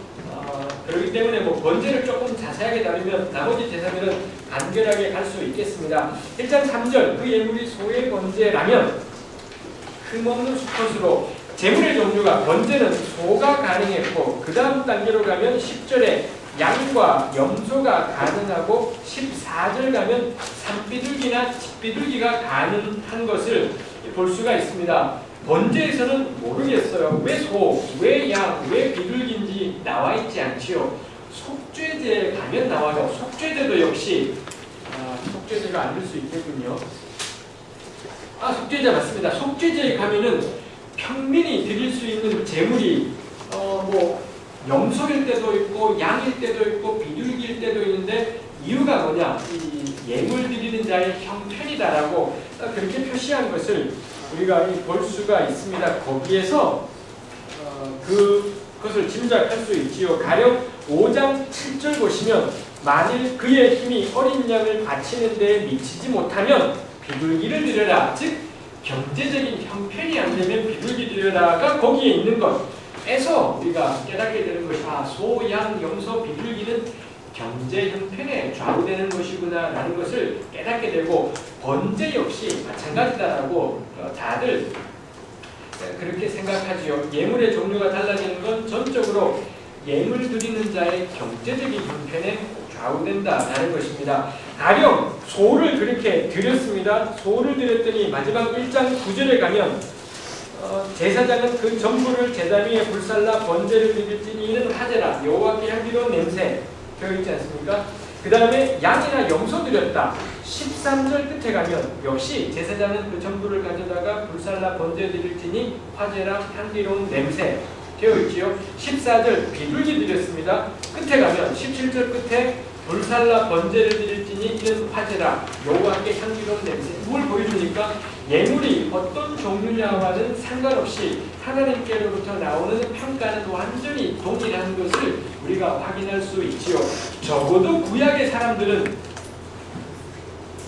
원칙적으로는 자기가 드리는 제물 때문에 일체 열등감이 없다라는 것입니다. 소를 끌고 와서 드리고 누구는 비둘기, 여기 산비둘기, 집비둘기 있지만 산비둘기라고 해서 비둘기가 집비둘기가 없네? 나가 잡아와라. 게 아니에요. 이거 안 되는 거라고 우리가 했지 않습니까? 이거는 번역을 산비둘기, 집비둘기를 한 거지 영어로 치면 하나는 피전이고 하나는 더브고 둘 다 비둘기예요. 비둘기인데 종류가 조금 다른 것이 있지요. 어느 것이든 간에 집에서 키우는 그런 비둘기입니다. 저기 비둘기 이야기가 있죠. 구약의 많은 본문들은 비둘기를 비유로 사용해요. 비둘기가 날아가는 모습이 아주 익숙했고 비둘기의 등장은 계절의 바뀜을 알리고 그 다음에 비둘기는 그 우는 소리 99, 80이라고 우는 건데 그 소리가 슬픔과 한심해 참 좋은 분들입니다. 이런 것도 우리 교우들은 묻지 않습니다. 황당해서 우는 소리 때문에 슬픔과 탄식의 상징이에요. 그래서 비둘기는 하나님을 구하고 있는 가난한 자를 상징해요. 시편 73편에 보면 주께서 이 주의 넷비둘기의 생명을 불쌍히 여기소서. 시편 기자들이 자기 자신을 비둘기에다가 비유하고 있다는 거죠. 이 시편에 구약의 비둘기가 참 많이 나온다는 것, 오늘 우리보다 훨씬 더 구약의 사람들, 고대 구약의 사람들은 비둘기가 일상과 가까웠고 특히 비둘기는 가난한 자와 동일시되는 그런 거고 그래서 가난한 자가 하나님께 드리는 제물이 비둘기이기도 하지요. 그래서 이 비둘기를 드릴 때 그 비둘기는 그야말로 예배자를 대표하고 있다는 것도 생각할 수가 있습니다. 어떤 예물을 드리건 하나님께로부터 똑같은 평가가 나온다는 것입니다. 이게 하나님의 말씀이에요. 근데 가나안 땅에 들어가서 이 바알 섬기는 사람들을 만나게 되더라는 거죠. 바알 신앙의 큰 특징 가운데 이 핵심적인 특징이 뭔가요? 첫 번째가 넘쳐나는 제사, 엄청난 제사입니다. 또 한 가지가 약속된 풍요. 이 둘이 바알 신앙의 용체인 거고 이스라엘을 그토록 헷갈리게 만든 것이 이 두 가지예요. 바알 신앙을 보니 재물의 양이 무지막지하게 많은 양을 자기 신에게 드리더라라는 것입니다. 그랬더니 약속된 풍요, 이 바알의 상징이 황소이지 않습니까? 황소로 상징되는 그 풍요, 다산, 번식 뭐 이런 것들이 주어지더라라는 거죠. 특히 바알이 농사의 신이기도 하고 그러니 이 이스라엘 백성들이 헷갈리는 겁니다. 열심히 더 많은 재물을, 더 많은 예배를 하나님께 드렸더니 더 큰 복 받더라. 가나안 땅 가서 계속 보다 보니 헷갈리면서 이제 이스라엘이 어떻게 되나요? 비둘기보단 양이 낫겠다 생각을 하는 겁니다. 내 형편은 비둘기인데 그래도 내 힘에 지나도록 양 한번 드려보기를 이 사람들이 소원하게 되지 않았을까? 이런 일들이 생기는 거죠. 그 고스란히 우리 한국 교회 안에 와 있습니다. 우리 한국 교회에서 우리가 줄기차게 배운 것이 너 양 드릴 형편이냐? 힘내서 소 드려라. 너 지금 비둘기 드리는 월급이냐? 하나님께 열심히 기도하면 소 드리려고 한다. 이거 하나님께 주시는 축복으로 여겨져 있다는 겁니다. 전 이거 낙이다. 이거 우상 숭배라는 것입니다. 그 누구건 하나님께 비둘기 드릴 때 창피하지 않아요. 하나도 부끄럽지 않고 하나님 내게 주신 몫으로 그 가난한데도 내 팔자는 뭔 팔자다냐 하고 절망하는 것이 아니라 가난하면 가난한 대로 비둘기 잡아서 하나님께 제사하는 것입니다. 그랬더니 이는 화제라 여호와께 향기로운 냄새라 손색 없는 효과 하나님이 받으시고 역사하시는 일이 이루어진다는 거지요. 근데 이게 성령의 역사예요. 근데 이 마귀가 들어와서는 육적인 것들을 우리에게 심어요. 정말 갈라디아 3장의 표현으로 어리석도다 갈라디아 사람이요. 정말 그 말을 하게 되는 거죠. 누가 그걸 가르쳐서 왜 재물의 크기를 가지고 사람의 마음을 평가를 하고 재물의 양을 가지고 하나님의 받으심을 평가하려고 하느냐? 왜 영으로 시작해서 육으로 마치려고 하느냐? 정말 그 말이 절로 나오게 되는 거죠. 레위기 1장의 이 건조한 레위기 1장이 얼마나 건조한 말투입니까? 이 누구든 자기 만들어버려. 이 건조한 말투이지만 너무 원칙적이고 합당한 하나님의 말씀이 아주 건조하게 진술되어 있다는 것입니다. 우리 여러분들 교회에서 다들 열심히 있는 분들이 있지 않습니까? 헌금 가지고 정성이 이거 적절하게 해야 되겠습니다. 비둘기이건 양이건 소이건 하나님 받으시는 것입니다. 그거 하나님 앞에 자기 형편 따라 귀하게 창피하게 여기지 마시고 다른 사람 1000만 원 11조 할 때 내가 10,000원 11조는 하나도 쪽팔리지 않는다는 겁니다. 정말 쪽팔리는 것은 그걸 쪽팔리하는 우리 마음이 쪽팔리는 거지 재물의 양은 쪽팔리지 않다. 이죠. 그거 하나님께 정성으로 드리는 거. 우리 어머니 세대들 그랬다지 않습니까? 1,000원짜리를 하나님께 드릴 때 그거 구겨진 거면 신권으로 바꿔두지 아니면 집에서 다리미로 다렸다는 겁니다. 저는 그게 우리 전통적인 마음이에요. 내 가진 거 그거 하나님께 귀하게 드리면 반드시 하나님이 기뻐하시는 것이 있다라는 거죠. 그거 힘에 지나도록 하지 마십시오. 성경에 힘에 지나도록 하는 거 나와요. 고린도전서에 나오죠. 그건 뭔가요? 나눔이에요. 이 마게도냐 교회 사람들이 예루살렘 교회 사람들이 너무 가난하고 어려워한다는 이야기를 듣더니 이 마게도냐 사람들도 겁나 가난한 처지이면서 힘에 지나도록 자원하여 연보했다라는 겁니다. 신약의 헌금은 전부 나눔의 헌금이지요. 그거 바울이 받아서는 기쁨속에 너무 자랑스러워하면서 마게도냐 교회들을 굉장히 자랑스러워하면서 이 사람들에게 고린도 교회 편지예요. 나 정말 어디 가든지 마게도냐 교회들을 자랑하고 싶다고. 자기들도 그렇게 힘든 처지인데도 힘에 지나도록 이걸 연보를 했다고. 나 이거 예루살렘 교회 가져간다고 뭐 크게 자랑을 하더라는 거죠. 근데 우리가 그렇게 안 해요. 우리와 함께 살아가는 이 사람들을 돕는 일에 째째지면서 하나님께 겁나 세게 자꾸 쏘려고 하는 그런 경향이 있지요. 제가 하나님의 것을 바꾸자, 가로채자라는 것이 아니라 영은 자기 형편대로 드리십시오. 그거 부끄럽지 않아요. 내 가진 것대로 귀하게 여겨서 그거 우리가 많이 드리는 까닭 중에 그 은밀한 것은 뭔가요? 하나님 내가 많이 드리니 내게 많이 주세요 있어요. 욕망이에요. 이 욕망을 헌금으로 표현해내고 있는 것입니다. 욕망을 이걸로 표현해내서는 내가 하나님께 세게 투자하니 내게 세게 되갚아 주세요가 있죠. 저는 이거 경건인 것 같지 않습니다. 욕망이에요. 욕망은 어떻게든 이 욕망을 발현시키기에 가장 좋은 체계가 저는 종교일 것이다 생각을 해요. 우리가 이런 식으로 하게 되면 저는 기독교를 그냥 종교의 하나로 자꾸 만들어가요. 근데 우리 그렇게 믿지 않지 않습니까? 기독교는 종교이지 않습니다. 진리예요. 이것은 저는 뭐 기독교는 진리예요. 불교니 이슬람교니랑 그리 같은 3대 종교 중에 하나가 아니라 이 산을 올라갈 수 있는 유일한 한 길이다라는 겁니다. 그걸 증명하는 길은 남의 종교 욕하는 데서 입증되는 것이 아니라 우리가 기독교 신앙을 종교로 만들지 않고 사람의 두려움과 욕망을 자극해서 장사하는 종교로 만들어버리지 않죠. 그거야말로 종교다원주의 난리치지 말고 그 조장된 두려움, 조작된 욕망 이거로부터 노연하는 것, 그게 저는 기독교 신앙은 정말 진리로 만드는, 진리임을 드러내는 길이지 않을까 이 생각하게 되는 거죠. 질문인데요. 헌금에 대해서요. 헌금을 많이 하는 속에 욕망이 있다고 하셨잖아요. 그런데 꼭 그렇지 않지 않나요? 그러니까 우리 교회 자체에서 그 성도들을 그런 분위기로 끌고 가는 게 물론 있긴 하지만 교회 주체로 생각을 하지 않고 성도가 물론 그 깨끗한 돈 정성껏해서 다림질하고 그거에 포함되게 자기가 가진 거에서 많은 부분을 하나님께 기쁘게 드릴 수 있는 그 마음까지도 욕망으로 표현할 수는 없는 거 아니에요? 그렇겠지요. 뭐 저의 말이 일방적인 것이 있지요.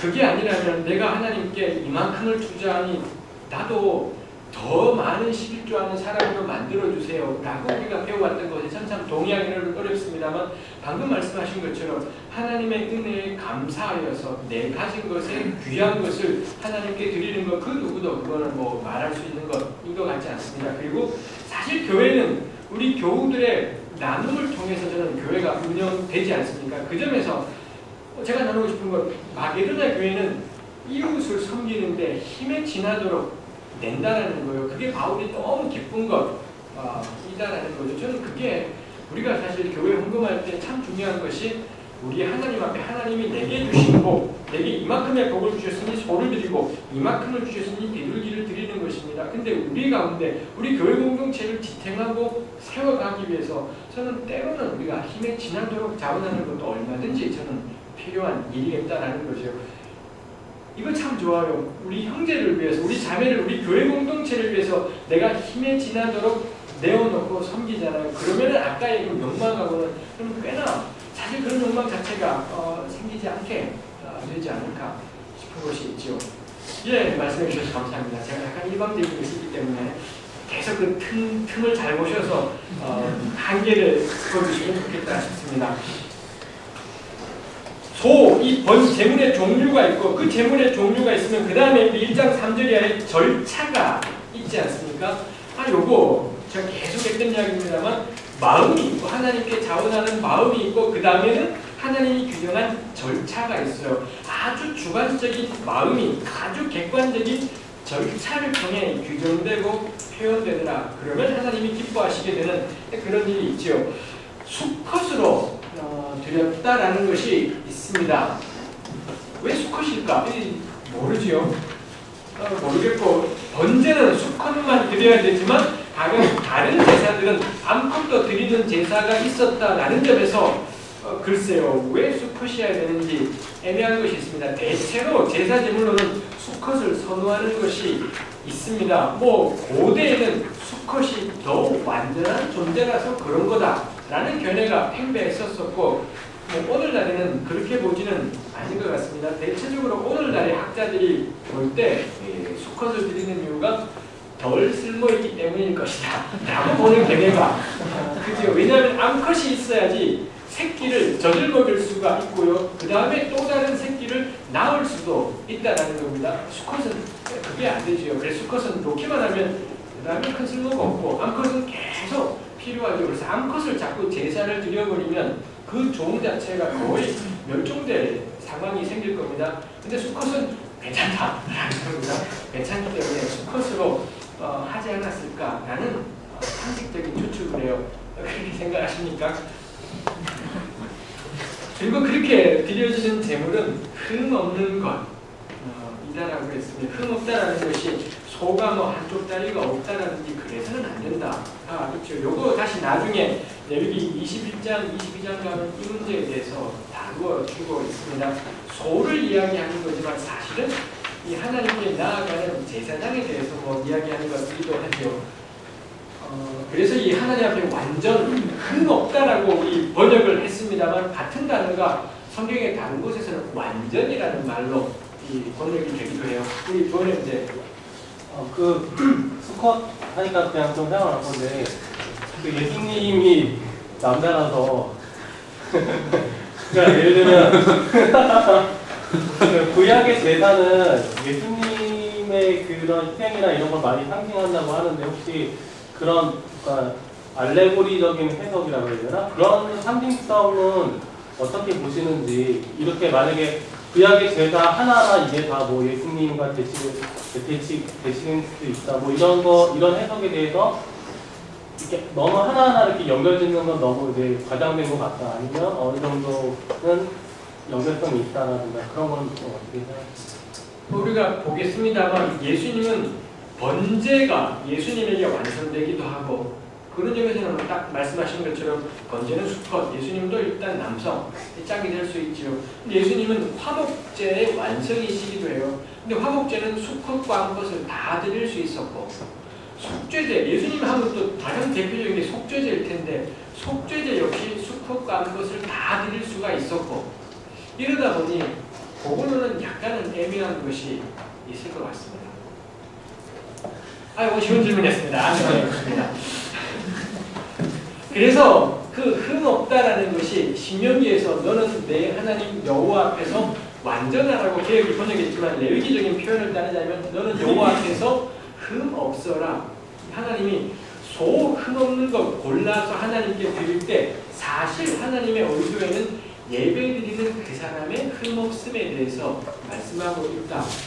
하나님은 소 완벽한 놈 좋아하시는 분인 것이 아니라 비둘기 완벽한 놈 좋아하는 게 아니라 예배자가 하나님 앞에 온전하기를 원하신 게 있다라는 거고 그게 우리 신약 성경의 구절로 가게 되면은 이 티나 주름 잡힌 것들이나 이런 것들이 없이 이 거룩하고 흠이 없게 거기도 역시 흠이 없게 여기 같은 단어 물론 요건 헬라어고 저긴 히브리어긴 하겠습니다만 같은 단어라는 것입니다. 그래서 이 바울이 에베소서에 이런 이야기를 할 때 레위기에 나온 이런 규정들 흠 없는 것을 하나님께 드린다를 바울이 묵상한 결과가 하나님의 교회는 하나님 앞에 흠 없는 존재로 서야 한다라는 걸로 되어 있죠. 그 다음에 이 제물을 끌고 왔지 않습니까? 그러면 4절에 그는 번제물의 머리에 안수한다라고 했습니다. 요거 만만치 않은 것입니다. 안수는 왜 하는 거냐가 이 만만치 않은 것이 있죠.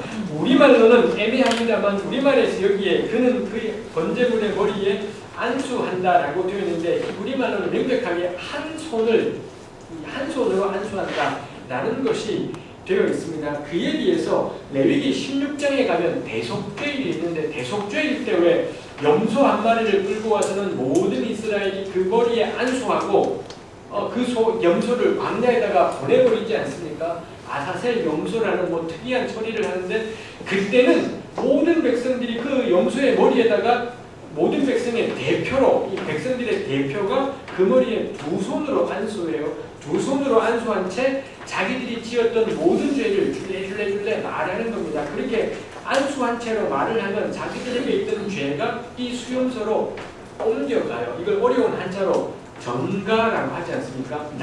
우리의 죄를 수용소에게 전가시키고 다 트랜스퍼를 하는 거죠. 다 전가시키고 그리고는 그 수용소가 광야로 가서는 사라져버려요. 우리 죄를 다 뒤집어 쓴 염소가 점점 사라지는 것처럼 하나님이 우리 죄를 우리에게서부터 멀리 옮겨버리셨다. 뭐 이런 시각적인 교육이 되는 거죠. 두 손 안수의 의미는 전가라는 겁니다. 가령 모세가 여호수아를 후계자로 세우지 않습니까? 그때도 역시 모세가 여호수아의 머리에 두손안수를 해요. 개혁 성경은 뚜렷하지 않습니다만 이 두손안수를 해요. 그것도 역시 모세의 지도력을 여호수아에게 전가, 트랜스퍼시킨다는 것을 볼 수가 있겠다라는 겁니다. 두손안수가 전가임을 생각한, 여기는 굳이 한손안수라고 표현했다는 점에서 요건 전가이지 않겠다라는 거죠. 이 소를 끌고 와서 소의 머리에 안수하면 내 죄가 소한테 옮겨가는 거냐? 그건 아니다. 그렇죠? 근데 우리가 그렇게 헷갈리게 되는 것이 4절에 그는 번제물의 머리에 안수할지니 그를 위하여 기쁘게 받으심이 되어 그를 위하여 속죄가 될 것이라. 속죄라는 단어, 죄를 대신한다. 뭐 이런 표현이 있기 때문에 마치 죄가 옮겨지는 것처럼 생각하지만 그렇지 않다가 되는 거죠. 이에 대해서 이러저러한 견해들이 있습니다만 제가 생각할 때는 이 한손안수의 의미는 대체라고 생각합니다. 이건 저의 생각이지 학자들의 합의된 견해이지는 않습니다. 우리 교회에서 설교하시는 목사님들 가운데 전가로 설명하시는 목사님들도 꽤 있습니다. 여러분들이 한번 생각해 보실 필요가 있겠습니다. 저는 전가는 두손안수이기 때문에 한손안수는 전가이지 않다라고 생각을 하는데 저는 대체라고 생각합니다. 그렇게 생각하는 거에 또 하나는 안수하다라고 번역된 히브리말 동사가 있는데 그 머리에 살짝 얹어서 뭐 기도하는 정도가 아니라 의지하다, 기대다예요. 즉 누군가가 앞에 무릎 꿇고 기도받으려고 이렇게 있다면 머리에 손을 얹고 기도하는 것이 아니라 거기 기대고 기도하는 겁니다. 머리를 그냥 팍 기대서 이 사람이 빠지면 내가 잡아줄 정도로 의지하다. 그래서 저 히브리 동사가 영어 성경에서는 주로 기대다, 가령 이런 벽에 제가 이렇게 기대고 서 있는데 누가 이거 벽을 확 빼버리면은 자빠지지 않겠습니까? 그런 정도, 그 동사를 썼다라는 겁니다. 그 점에서도 왜 이렇게 힘주어서 살짝 손을 얹는 것이 아니라 왜 이렇게 내 체중을 여기에다가 싣는다는 거죠. 그거 뭐냐? 대체라는 겁니다. 이제부터 이 소, 특히 그 소는 야생이 아니라 내가 키운 놈이지 않습니까? 내가 키운 내 거, 내 재산을 가지고 와서 거기에 기댄다는 거, 내 체중을 여기다가 쏟는다는 건 이제부터 이 소는 소가 아니라 접니다. 나를 하나님께 죽여 바쳐야 되는데 그럴 수는 없기 때문에 이 소를 나 대신 바칩니다. 라는 점에서 한손안수는 좀 기본적인 의미가 대체라고 보는 것이 옳겠다 생각을 하는 것입니다. 그렇게 보면 1장 4절의 문제가 그러면 이게 되죠. 그는 번제물의 머리에 안수할지니 그를 위하여 하나님이 이 예배자를 대신하여 그 소를 기쁘게 받으시게 되더라 라는 거지요. 그런 문제는 그 다음에 그를 위하여 속죄가 된다 라고 했습니다만 속죄, 히브리어 동사로 키페르라는 동사가 우리 개혁 성경에서 줄기차게 속죄라는 단어로 번역이 되고 있습니다. 아쉬운 것은 속죄라는 이 한자말은 속하다라는 동사하고 죄라는 명사하고 이 둘이 결합된 것이 속죄이지 않습니까? 근데 키페르라는 동사는 하나의 동사라는 겁니다. 우리 번역을 할 때 한 단어에 대해서 한 단어로 번역이 되면 좋은데 영어 단어는 하나인데 한글로는 두 단어를 쓰게 되면 좀 찝찝한 것이 생기게 되죠. 이것도 마찬가지예요. 이쪽은 키페르 한 동사가 있는데 번역을 할 때 죄를 속하다. 목적어까지 생짜로 죄라는 단어까지 집어넣어서 원래 키페르는 죄라는 단어 전혀 없습니다. 근데 죄를 속하다. 문장을 만들어버리니 이 번역이 저는 영 탐탁지 않은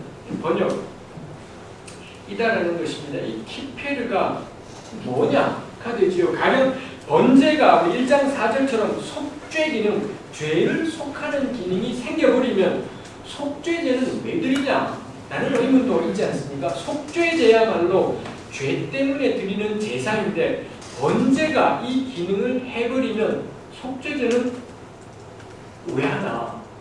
이거 문제이지 않습니까? 문제 아닌가요? 문제이면 좋겠습니다. 문제이지요? 좀 문제가 있겠다 싶은 것입니다. 일단 첫 번째, 번제는 아주 오래된 제사예요. 우리 구약 성경 읽으면서 상식이 한번 생각해보면 속죄제가 구약 성경에 어디에 나오는 것 같습니까? 속죄제. 구약 성경 읽으실 때 속죄제라는 단어를 어디서 본 기억이 레위기 빼고 이 출레민 요거 빼고 오경 바깥에서 속죄제를 보신 기억이 어디쯤에 있을까요? 없어요.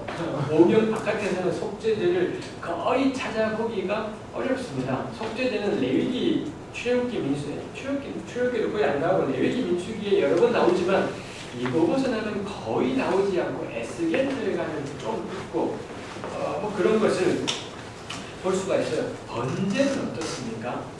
번제, 출레민을 제외하고 번제 어디에 있을까요?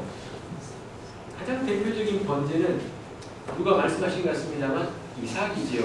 하는 아브라함이 이삭을 번제로 바치려고 했다라는 것부터 나와서 뭐 사무엘도 번제를 바치고 이 오경 바깥에서 번제는 여기저기에서 드려지는 것을 볼 수 있습니다. 인류 역사는 이스라엘뿐 아니라 고대 중동 나라들도 번제는 아주 일반적인 제사예요. 재물을 끌고 와서는 전부를 태워드리는 번제는 가장 일반적이고 널리 퍼져 있던 제사 형태였다라는 거지요. 그래서 가령 구약에 뭐 번제와 제사 이렇게 언급을 해요. 이게 제사 전체를 다 대표하는 겁니다. 레위기에는 5가지 제사가 있지만 구약은 곧잘 번제와 제사 혹은 번제와 화목제 뭐 이렇게 제사들을 대표적으로 표현해요. 그럴 정도로 이 번제는 대표적인 제사였다라는 거죠. 그래서 초기에는 번제 안에 속죄의 기능도 죄를 정결케 하는 기능도 있었겠다라는 겁니다. 그러다가 속죄제가 이제 정식으로 들어오면서 속죄제가 이 죄를 정결케 하는 기능을 담당하면서 번제는 더 이상 그 기능을 안 하게 된 것이겠습니다. 가령 우리 1장을 보시면 번제를 언제 드려야 되는지 설명을 안 해요. 그렇지 않습니까? 언제 번제 드리라고 없잖아요. 4장 보세요. 4장이 속죄제인데 4장 2절 3절 누구든지 여호와의 계명 중 하나라도 그를 범하였는데 제사장이 범했으면 속죄제 드리라 뭐 이런 거 나오지 않습니까? 5장으로 가면 만일 누구든지 저주하는 소리를 듣고서 증인이 되어 본 것을 알리지 않거나 뭐 2절 부정한 사체를 만졌거나 3절 부지 중에 어떤 사람의 부정에 닿았거나 4절 입술로 이렇게 저렇게 하리라 했다가 잘못인 걸 깨달았거나 그러면은 속죄제 드려라 또 그렇게 나온다라는 겁니다. 속죄제는 언제 드려야 되는지 설명이 있어요. 5장 14절 이하에 속건제가 나오는데 속건제도 마찬가지입니다. 가령 6장 2절 누구든지 여호와께 신실치 못하여 범죄하되 이러이러한 일이 있으면 속건제 드려라가 설명되고 있다라는 것입니다. 왜 그럴까요? 왜 번제는 언제 번제 드려라가 안 나오는데 속죄제와 속건제는 번제, 소제, 화목제는 언제 드려라가 별로 안 나와요. 속죄제, 속건제는 언제 드려라가 굉장히 상세합니다. 왜 그렇겠냐? 라는 거예요. 여러분들 선풍기 사면은 선풍기의 사용 설명서하고 컴퓨터를 샀을 때의 사용 설명서하고 어느 게 사용 설명서가 더 길겠습니까? 선풍기가 사용 설명서가 길까요? 컴퓨터 말고 아이폰으로 할까요? 선풍기의 사용 설명서하고 아이폰의 사용 설명서하고 어느 게 더 길겠습니까? 아이폰이요. 아이폰이 훨씬 더 길지요. 왜 사용 설명서가 긴가요? 뭐라고요? 다들 이렇게 군지렁군지렁 하시는 겁니까? 왜 그렇겠습니까? 기능도 많고 잘 모르겠고 생소하고 선풍기는 사용 설명서가 필요가 없어요. 뽑아라 눌러라 이거면 끝나는 거 있지 않겠습니까? 너무 직관적이고 너무 잘 알고 뻔하다라는 겁니다. 이 상식적인 생각을 여기다 적용을 하면 왜 속죄제와 속건제는 언제 드려라가 길겠냐? 생소하더라. 생소하고 낯설고 잘 모르기 때문에 이 속죄제, 속건제는 사용 설명서가 길지 않을까. 번제, 소제, 화목제는 가장 기본적인 인류 역사에 아주 오래된 제사이다 보니 사용 설명서가 필요가 없어요. 속죄제, 속건제는 아주 상세한 사용 설명서가 있지요. 또 속죄제는 꽤나 오래되지 않은 번제에 비해서는 아주 새로운 제사였을 것 같다라는 겁니다. 그 다음에 또 하나 우리가 번제를 생각할 때 생각해 볼 것이 있지요. 저기 길게 인용한 것이 출애굽기 30장 15절 16절이 있습니다. 너희 생명을 대속하기 위하여 여호와께 드릴 때 부자라고 반세겔에서 더 내지 말고 가난한 자라고 덜 내지 말지며 너는 이스라엘 자손에게서 속전을 취하여 회막 봉사했으라. 이것이 여호와 앞에서 이스라엘 자손의 기념이 되어서 너희 생명을 대속하리라. 모든 이스라엘은 성인 남자가 20세가 되면 반세겔의 세금을 내어야 되었습니다. 그 세금을 왜 내느냐 이렇게 설명을 한 거지요. 앞뒤를 보시면 레위인들이 평생에 다른 일을 하지 않고 성전일에 종사하고 나머지 11지파는 성전일에 종사 안 하고 레위인들 덕택에 자신의 생업을 가질 수 있게 되었으니 20세가 되면 그 자신을 대신하여 일하는 그 레위인들을 생각하며 반세겔을 내라 라고 하나님이 명령을 하신 것입니다. 저기에 있는 말들 가운데 대속하다라는 단어가 있지 않습니까? 대속하다 두 번이나 나왔고 그 다음에 저기 속전이라는 단어도 있지요. 속전. 이 속전 여기 대속 마지막에 있는 대속도 그렇고 다 키페르라는 그 단어가 그 세 번의 경우에 다 쓰여 있다라는 거지요. 저기 보면 우리가 키페르에 대해서 훨씬 명확해져요. 아 이거 죄 문제가 아니구나라는 걸 알 수가 있어요. 저 반세겔은 왜 내는 겁니까? 레위인이었으면 성전 봉사하는데 평생을 바쳐야 되는 건데 나머지 11지파라서 레위인처럼 저렇게 성전 가서 일해야 되는데 자기는 그거 안 해요.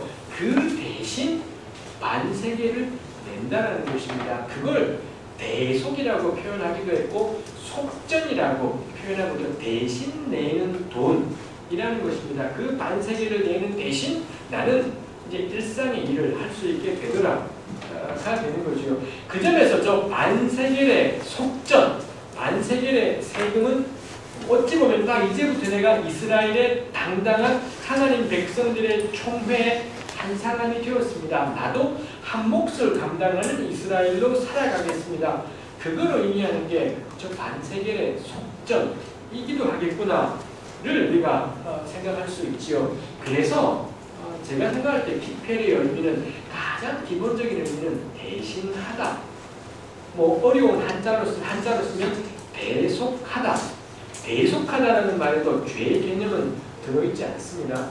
대신하다, 대속하다, 대체하다 라는 거죠. 그렇게 대체하는 반세겔 덕택에 난 이제부터 그 반세겔을 내면서 하나님 저도 이제 당당한 하나님 백성의 한 사람입니다. 내 목 감당하며 살겠습니다. 그런 의미가 그 안에 들어있다라는 것입니다. 이렇게 생각하고 1장 4절을 볼 때 그는 번제물의 머리에 안수할지니 그를 위하여 기쁘게 받으심이 되어 그를 위하여 대신이 될 것이다. 혹은 대체가 될 것이다. 혹은 대속이 될 것이다. 이렇게 번역하는 것이 저는 정당하겠다 생각하는 거죠. 번제가 죄 문제 해결 기능이 되어서는 안 된다라는 거고 키페르라는 단어의 의미를 생각할 때도 죄라기보다는 대체라고 봐야 되겠다라는 겁니다. 이거에 또 하나 받쳐주는 것이 레위기 12장에 가면 산모의 정결 문제가 있어요. 산모가 아이를 낳고는 일정한 기간이 지나면은 이 키페르를 해야 한다라는 것인데 그거 왜 하냐라는 거예요. 뭐 산모가 애 낳은 것이 죄냐? 라는 거죠. 산모가 이런 것이 죄라면은 이 부부관계가 성관계가 죄라는 건데 이거 구약의 생각하고는 말이 안 되는 이야기라는 거죠. 그런 경우도 산모가 제사를 드려서 키페르가 된다는 건 죄 문제. 우리 기독 성경은 속죄라고 번역을 했습니다. 적절하지 않은 번역이다라는 거죠. 그러면은 성이 죄든지 출산이 죄든지 뭐 이런 황당한 이야기가 돼야 되죠. 산모가 어떤 동물을 키페르로 드리는 건 속죄라기보다는 대신이라는 겁니다. 이제 산모가 이 소를 하나님께 대신 드리고 나를 드려야 되지만 자기를 드릴 수는 없고 소를 대신 드리고 이제 이 산모는 그 키페르하고 나면 이스라엘의 이제 정상적인 여성으로 그 전까지는 일정 기간 이전에는 산전 추가 기간이라서 바깥에 나돌아다니면 안 되는 그게 우리 레위기 12장에 있습니다.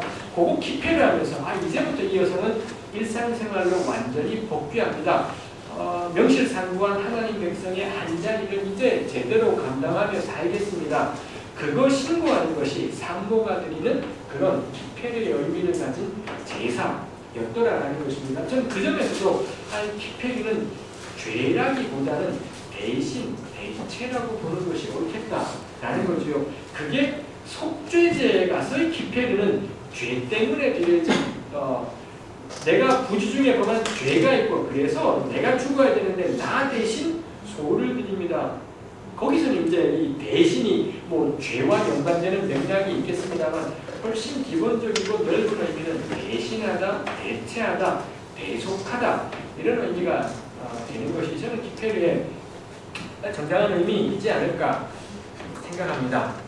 한번 생각해 보시고 그렇게 우리 개혁 성경이 속죄라고 번역한 단어의 99%가 다 이 키페르 단어입니다. 나머지 우리 본문들을 보시면서 이렇게 보는 것이 앞뒤 문맥하고 적절한지를 한번 이번 한 주간 레위기를 읽으시면서 구약의 다른 본문 읽으시면서 한번 검토해 보실 수 있으면 좋겠습니다. 안수했지요. 이제부터 이 소는 소가 아니라 접니다. 뭐 그런 의미가 되었다라고 했습니다. 그래서 예배드리는 자는 자신이 가져온 제물 위에 안수하고 그 다음에 제물을 죽여요. 제물을 죽이는 것이 바로 자기를 죽이는 겁니다. 하나님 저가 죽습니다. 나를 죽여 드립니다. 그 의미죠. 제물을 죽이고 가죽 벗기고 그 다음에 그 제물을 조각조각 내지요. 그게 우리 개혁성경이 각을 뜬다라고 번역한 것이 이 제물을 조각내다. 저런 말로 조사버리다. 이런 의미가 되죠. 그 다음에 내장과 정갱이는 물로 씻는다. 여기까지가 예배자의 역할이 되겠습니다. 그러면 제사장은 예배자가 제물을 죽일 때 피가 나올 테니 그 피를 그릇에 받아서는 그것을 그 제물 드리는 제단, 번제단의 사방에다가 피를 뿌리는 겁니다. 그리고 이 예배자가 다 각을 떠서 조각조각 내서 조각들을 건네주면 그걸 또 이 번제단 위에 쭉 늘어놓고서는 불을 피워서 완전히 태우는 요게 제사장의 역할이다라는 거죠. 즉 번제 안에 예배자가 해야 될 역할과 제사장이 해야 될 역할이 확연하게 구별되어 있는 것을 볼 수가 있습니다. 흥미로운 것은 70인경이 무엇입니까? 히브리말로 된 구약 성경을 헬라말로 번역한 것, 그리스어로 번역한 것이 70인경이죠. 레위기 같은 경우 한 주전 3세기경에 헬라말로, 왜냐하면 히브리말을 유대인들이 모르다 보니 헬라말로 번역이 되었습니다. 70인경 레위기 1장을 보면 안수 말고는 전부 복수형 동사, 우리말에는 역시 애매한데 단수는 예배자고 복수는 제사장입니다. 예배자 한 사람이 찾아올 때 복수의 제사장들이 뭐 이런저런 일들을 하는 건데 70인경 레위기 1장을 보면 안수 말고는 전부 복수형 동사로 히브리 동사는 단수인데 근데 복수형 동사로 했다라는 겁니다. 의미가 뭔가요? 안수 말고는 전부 제사장들이 수행하는 일로 70인경은 번역을 했다라는 거예요. 우리 성경에는 죽이고 각 뜨고 씻고 요건 예배자가 피 뿌리고 태우고 요건 제사장이 인 건데 70인경은 안수 말고는 전부 다 제사장이 하는 일로 그렇게 번역을 했다라는 겁니다. 왜 그랬을까? 늘 하는 말이지만 성경에 나오지 않습니다. 어디에도 없는 거고 이제 우리 상상의 나래 이거죠. 왜 그랬을까? 1번 가능성. 이 주전 3세기에 히브리말 레위기를 헬라어로 번역한 그분들, 이집트에 사는 유대인들이었어요. 그분들이 가지고 있던 히브리어 구약 성경에는 이게 다 복수로 되어 있어서 제사장이 하는 일로 되어 있어서 번역자들이 한 일이라고 자기들이 가진 성경책이 복수니 나도 뭐 헬라말 복수로 했다. 이럴 수 있겠죠. 그러겠지요. 다들 뭔 소리 다 이것을 보내십니다만 우리 끝나갑니다. 아직은 좀 더 보시면 좋겠습니다. 자기가 본 성경책이 다 복수용 동사니 나도 복수로 한 거야. 그럼 뭐 이 사람은 아무런 역할을 한 것이 없죠. 그냥 직역한 거예요.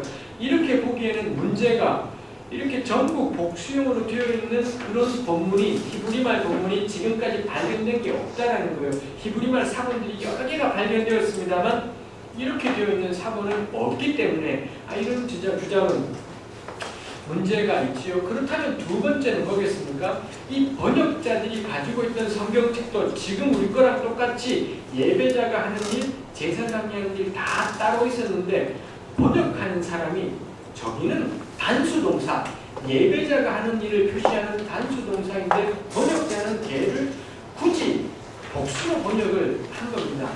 왜 그랬겠냐? 만일 그랬다면 왜 그랬을까? 라는 거지요. 그에 대해서 제가 생각하는 답은 70인경 번역자의 시대에는 더 이상 예배자는 할 일이 없더라는 겁니다. 더 이상 예배자가 재물을 죽이고 값뜨고 이거 안 하더라는 거죠. 그거 이해할 만해요. 여러분들 소 잡아보신 적 있습니까? 어떻게 하겠습니까? 이 소를 어떻게 잡아요? 소를 끌고 하나님 진심으로 제가 이 소를 드리겠습니다. 제가 죽입니다. 푹 안 죽는 겁니다. 잘못 찌어서 안 죽는 거죠. 안 죽고 소가 굴고 또 찌르고 또 찌르고 나중에 여기저기 장면이 생기겠죠. 그러다 보니 옆에 있던 제사장이 보기에 소 잡는 겁니다. 지금 완전히. 그러니 주세요. 저 해서는 그 소 제사장이 잡아서 한 칸에 팍 이렇게 되겠지요. 이게 죽이고 값뜨고 가죽 벗기는 일이 보통 일이 아니더라 라는 겁니다. 그러다 보니 시간이 지나면서 어떻게 되겠습니까? 점점 제사장들이 그 일을 하게 돼요. 왜냐하면 전문가니까. 소도 잡아본 사람이 잘 잡는다고 전문가이다 보니까는 이 전문가의 영역으로 넘어가요. 70인경에 가서 안수 말고는 전부 제사장의 일이 되어버렸다는 건 예배가 제사가 전문가의 영역으로 넘어가고 있구나를 짐작하게 한다는 것입니다. 거기 뒷받침하는 것 중에 하나가 이 역대하 4장 6절에 보면 솔로몬 성전에는 10개의 물두멍이 세수대야 같은 거죠. 그게 있었는데 번제물을 제사장이 씻었다라는 겁니다. 우리 레위기에 보면 내장과 정갱이를 예배자가 씻는데 역대하에는 제사장이 씻더라 라는 거죠. 이미 어떤 영역들이 제사장의 영역으로 자꾸 넘어가는 것을 짐작할 수가 있겠다라는 것입니다. 요거 생각해 보게 돼요. 이거 상상입니다. 본문이 정확하지 않은데 상상입니다만 과연 적절한가? 이 예배의 결정이 뭔가요? 요즘 우리 교회에서 드리는 예배가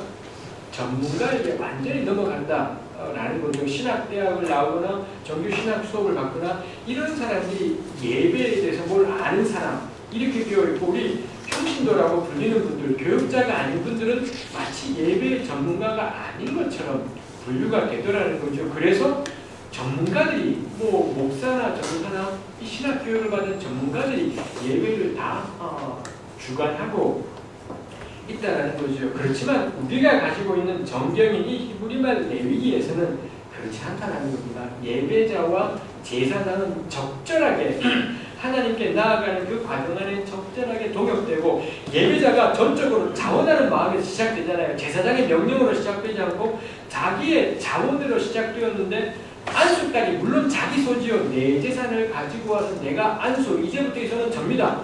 그러고는 뒷짐지고 구경하는 겁니다.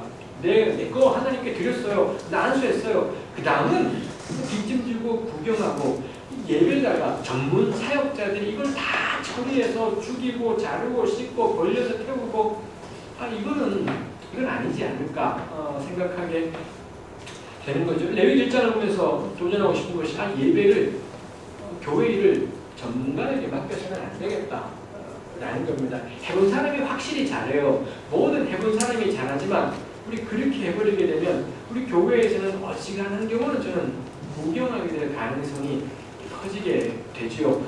원치 않는 사람 억지로 시켜서는 안 되는 걸 겁니다. 기본적인 원칙은 누구든지 여호와께 예물 드리려고는 자원이 원칙인 거고 그리고 그 다음에는 서툴러서 가자. 소 찌를 때 한 방에 못 찌길 수 있겠지요. 근데 자꾸 죽이다 보면 이것도 잘 잡게 모두가 다 하나님께 드리는 제사 영역의 전문가로 될 수가 있겠다는 겁니다. 근데 그거 처음에 힘들다고 해서 자꾸 전문가가 그걸 장악해버리게 되면 이제 나머지 청중들은 예배 구경꾼 외에는 더 할 수 있는 것이 없어질 수 있겠다라는 겁니다. 이 가운데 우리 목사님들도 있고 이 전사님들도 있고 그렇습니다만 저 목사 전사가 이런 전문가가 되어서는 안 된다라는 거죠. 예배는 모두의 것이지 하나님께 자원하는 마음이 있는 모두가 참여해서 드리는 것이지 우리는 마음을 드리고 이 전문가들이 예배를 집전하고 이거는 적절치 않겠다. 우리가 생각하게 되는 것이 있습니다. 이렇게 드려진 예배가 번제였었고 이 화제라 여호와께 향기로운 냄새라고 했습니다. 우리 이거하고 마무리해야 되겠습니다. 화제는 불로 태워드렸다는 의미이지요. 그러다 보니 번제만 화제인 것이 아니라 소제도 화제고 화목제도 화제이겠습니다. 여호와께 향기로운 냄새. 하나님이 이 번제에서 받으시는 것은 냄새라는 겁니다. 그 고기 전부를 다 태워드리는 냄새. 그걸 하나님이 받으신다라는 것을 하나님은 뭐 고기 좋아하시는 분이지 않지요. 하나님이 받으시는 것은 냄새예요. 이 예배자가 거기에다가 기대어서 안수해서 이 소는 접니다 하고 그 소를 죽여서 완전히 태울 때 그 냄새, 그게 하나님을 기쁘시게 하는 냄새라고 할 수가 있지요. 예배자가 스스로 죽이고 값들고 올라가면서 받은, 그래서 하나님이 이 제물로 상징되는 그 예배자 자신의 태워진, 그 태워지는 냄새를 받게 되지요. 그 예배자가 소처럼 괜찮은 사람일 수 있겠죠. 비둘기처럼 지금 아주 가난하고 연약한 상태일 수 있겠지요. 그렇지만 그걸 태워서 하나님께 드리면 하나님 앞에 참 향기로운 냄새가 된다라는 것을 볼 수 있죠. 부유하든 가난하든 다만 하나님께 드려져서 태워지는 제물일 뿐이라고 할 수 있겠습니다. 그래서 번제는 의미가 크니 전적인 헌신이라고 그렇게 하죠. 그래서 이스라엘이 제사 드릴 때 항상 이 번제를 빼지 않아요. 가능한 한 하나님께 전부를 드립니다 라는 의미에서 이 번제를 같이 하지요. 이제 마지막 구절 읽고 마무리하면 좋겠습니다. 로마서 12장 1절 있습니다. 함께 읽어보겠습니다. 그러므로 형제들아, 내가 하나님의 모든 자비하심으로 원하노니 너희 몸을 하나님이 기뻐하시는 거룩한 산 제물로 드리라. 이는 너희가 드릴 영적 예배니라. 아멘. 바울이 이제 이 구약의 제사를 적용하는 겁니다. 너희 몸을 하나님이 기뻐하시는 거룩한 산 제물로 드려라. 이 거룩, 그 다음에 기뻐하는 전부 레위기에 나오는 용어들이지요. 이럴 때 바울이 염두에 두었던 제사가 뭘까? 당연히 속죄제는 아니다라는 겁니다. 속죄제는 예수님으로 해결된 것이기 때문에 속죄제는 아닌 거고 화목제도 아닙니다. 왜냐하면 화목제는 전부를 드리는 것이 아니라 일부만 드리는 제사이기 때문에 화목제도 아니지요. 이 바울의 마음에 있는 건 당연히 번제였겠다라는 겁니다. 구약 때는 소를, 비둘기를 전부 잡아서 하나님께 태워서 드렸다. 오늘날에는 무엇을 드리냐? 너희의 몸을 하나님께 번제로 드려라. 살아있던 번제로 드려라. 이것이 너희가 드릴 영적 예배라고 했지요. 영적이라는 말, 우리가 영어로는 스피리추얼을 자꾸 생각합니다만 뭐 여기 쓰여있는 헬라어 단어를 직역하는 로지컬 혹은 리즈너블 이렇게 되죠. 이것이야말로 너희가 드릴 논리적인 예배다 혹은 합리적인 예배다가 되겠습니다. 구약 때는 비둘기 전부를 태워드렸다. 오늘은 어떻게 하는데 내 몸을 태우면 안 되는 거고 산채로 내 삶 전체를 하나님께 드리는 것, 이게 당연히 논리적으로 너무 당연한 예배이지 않느냐이지요. 그래서 신약의 예배는 가장 근본적인, 우리가 지금도 우리 주일 드리는 예배 이런 것들을 예배라고 부릅니다만 사실 신약의 그리스도인들에게 있어서 예배는 우리의 삶 전체이죠. 내 삶 전체를 하나님께 드리는 것, 그거야말로 신약 교회가 제시하는 합당한 번제라고 우리가 생각할 수가 있겠습니다. 그래서 너무 중요한 일이죠. 예배가 우리가 따로 모여서 함께 모여서 나누는 그런 예배 자리가 있습니다만 신약의 가장 원칙은 우리 삶 전체가 예배예요. 오늘 하루 각자 살아온 삶, 그게 예배인 것이지 예배가 달리 있지 않은 게 있겠습니다. 그럼 우리 궁금해지는 것이 그럼 주일 예배의 의미는 뭐냐? 요거 우리가 생각해 볼 필요가 있겠지요. 일단 오늘은 여기까지 하도록 하겠습니다. 애쓰셨습니다.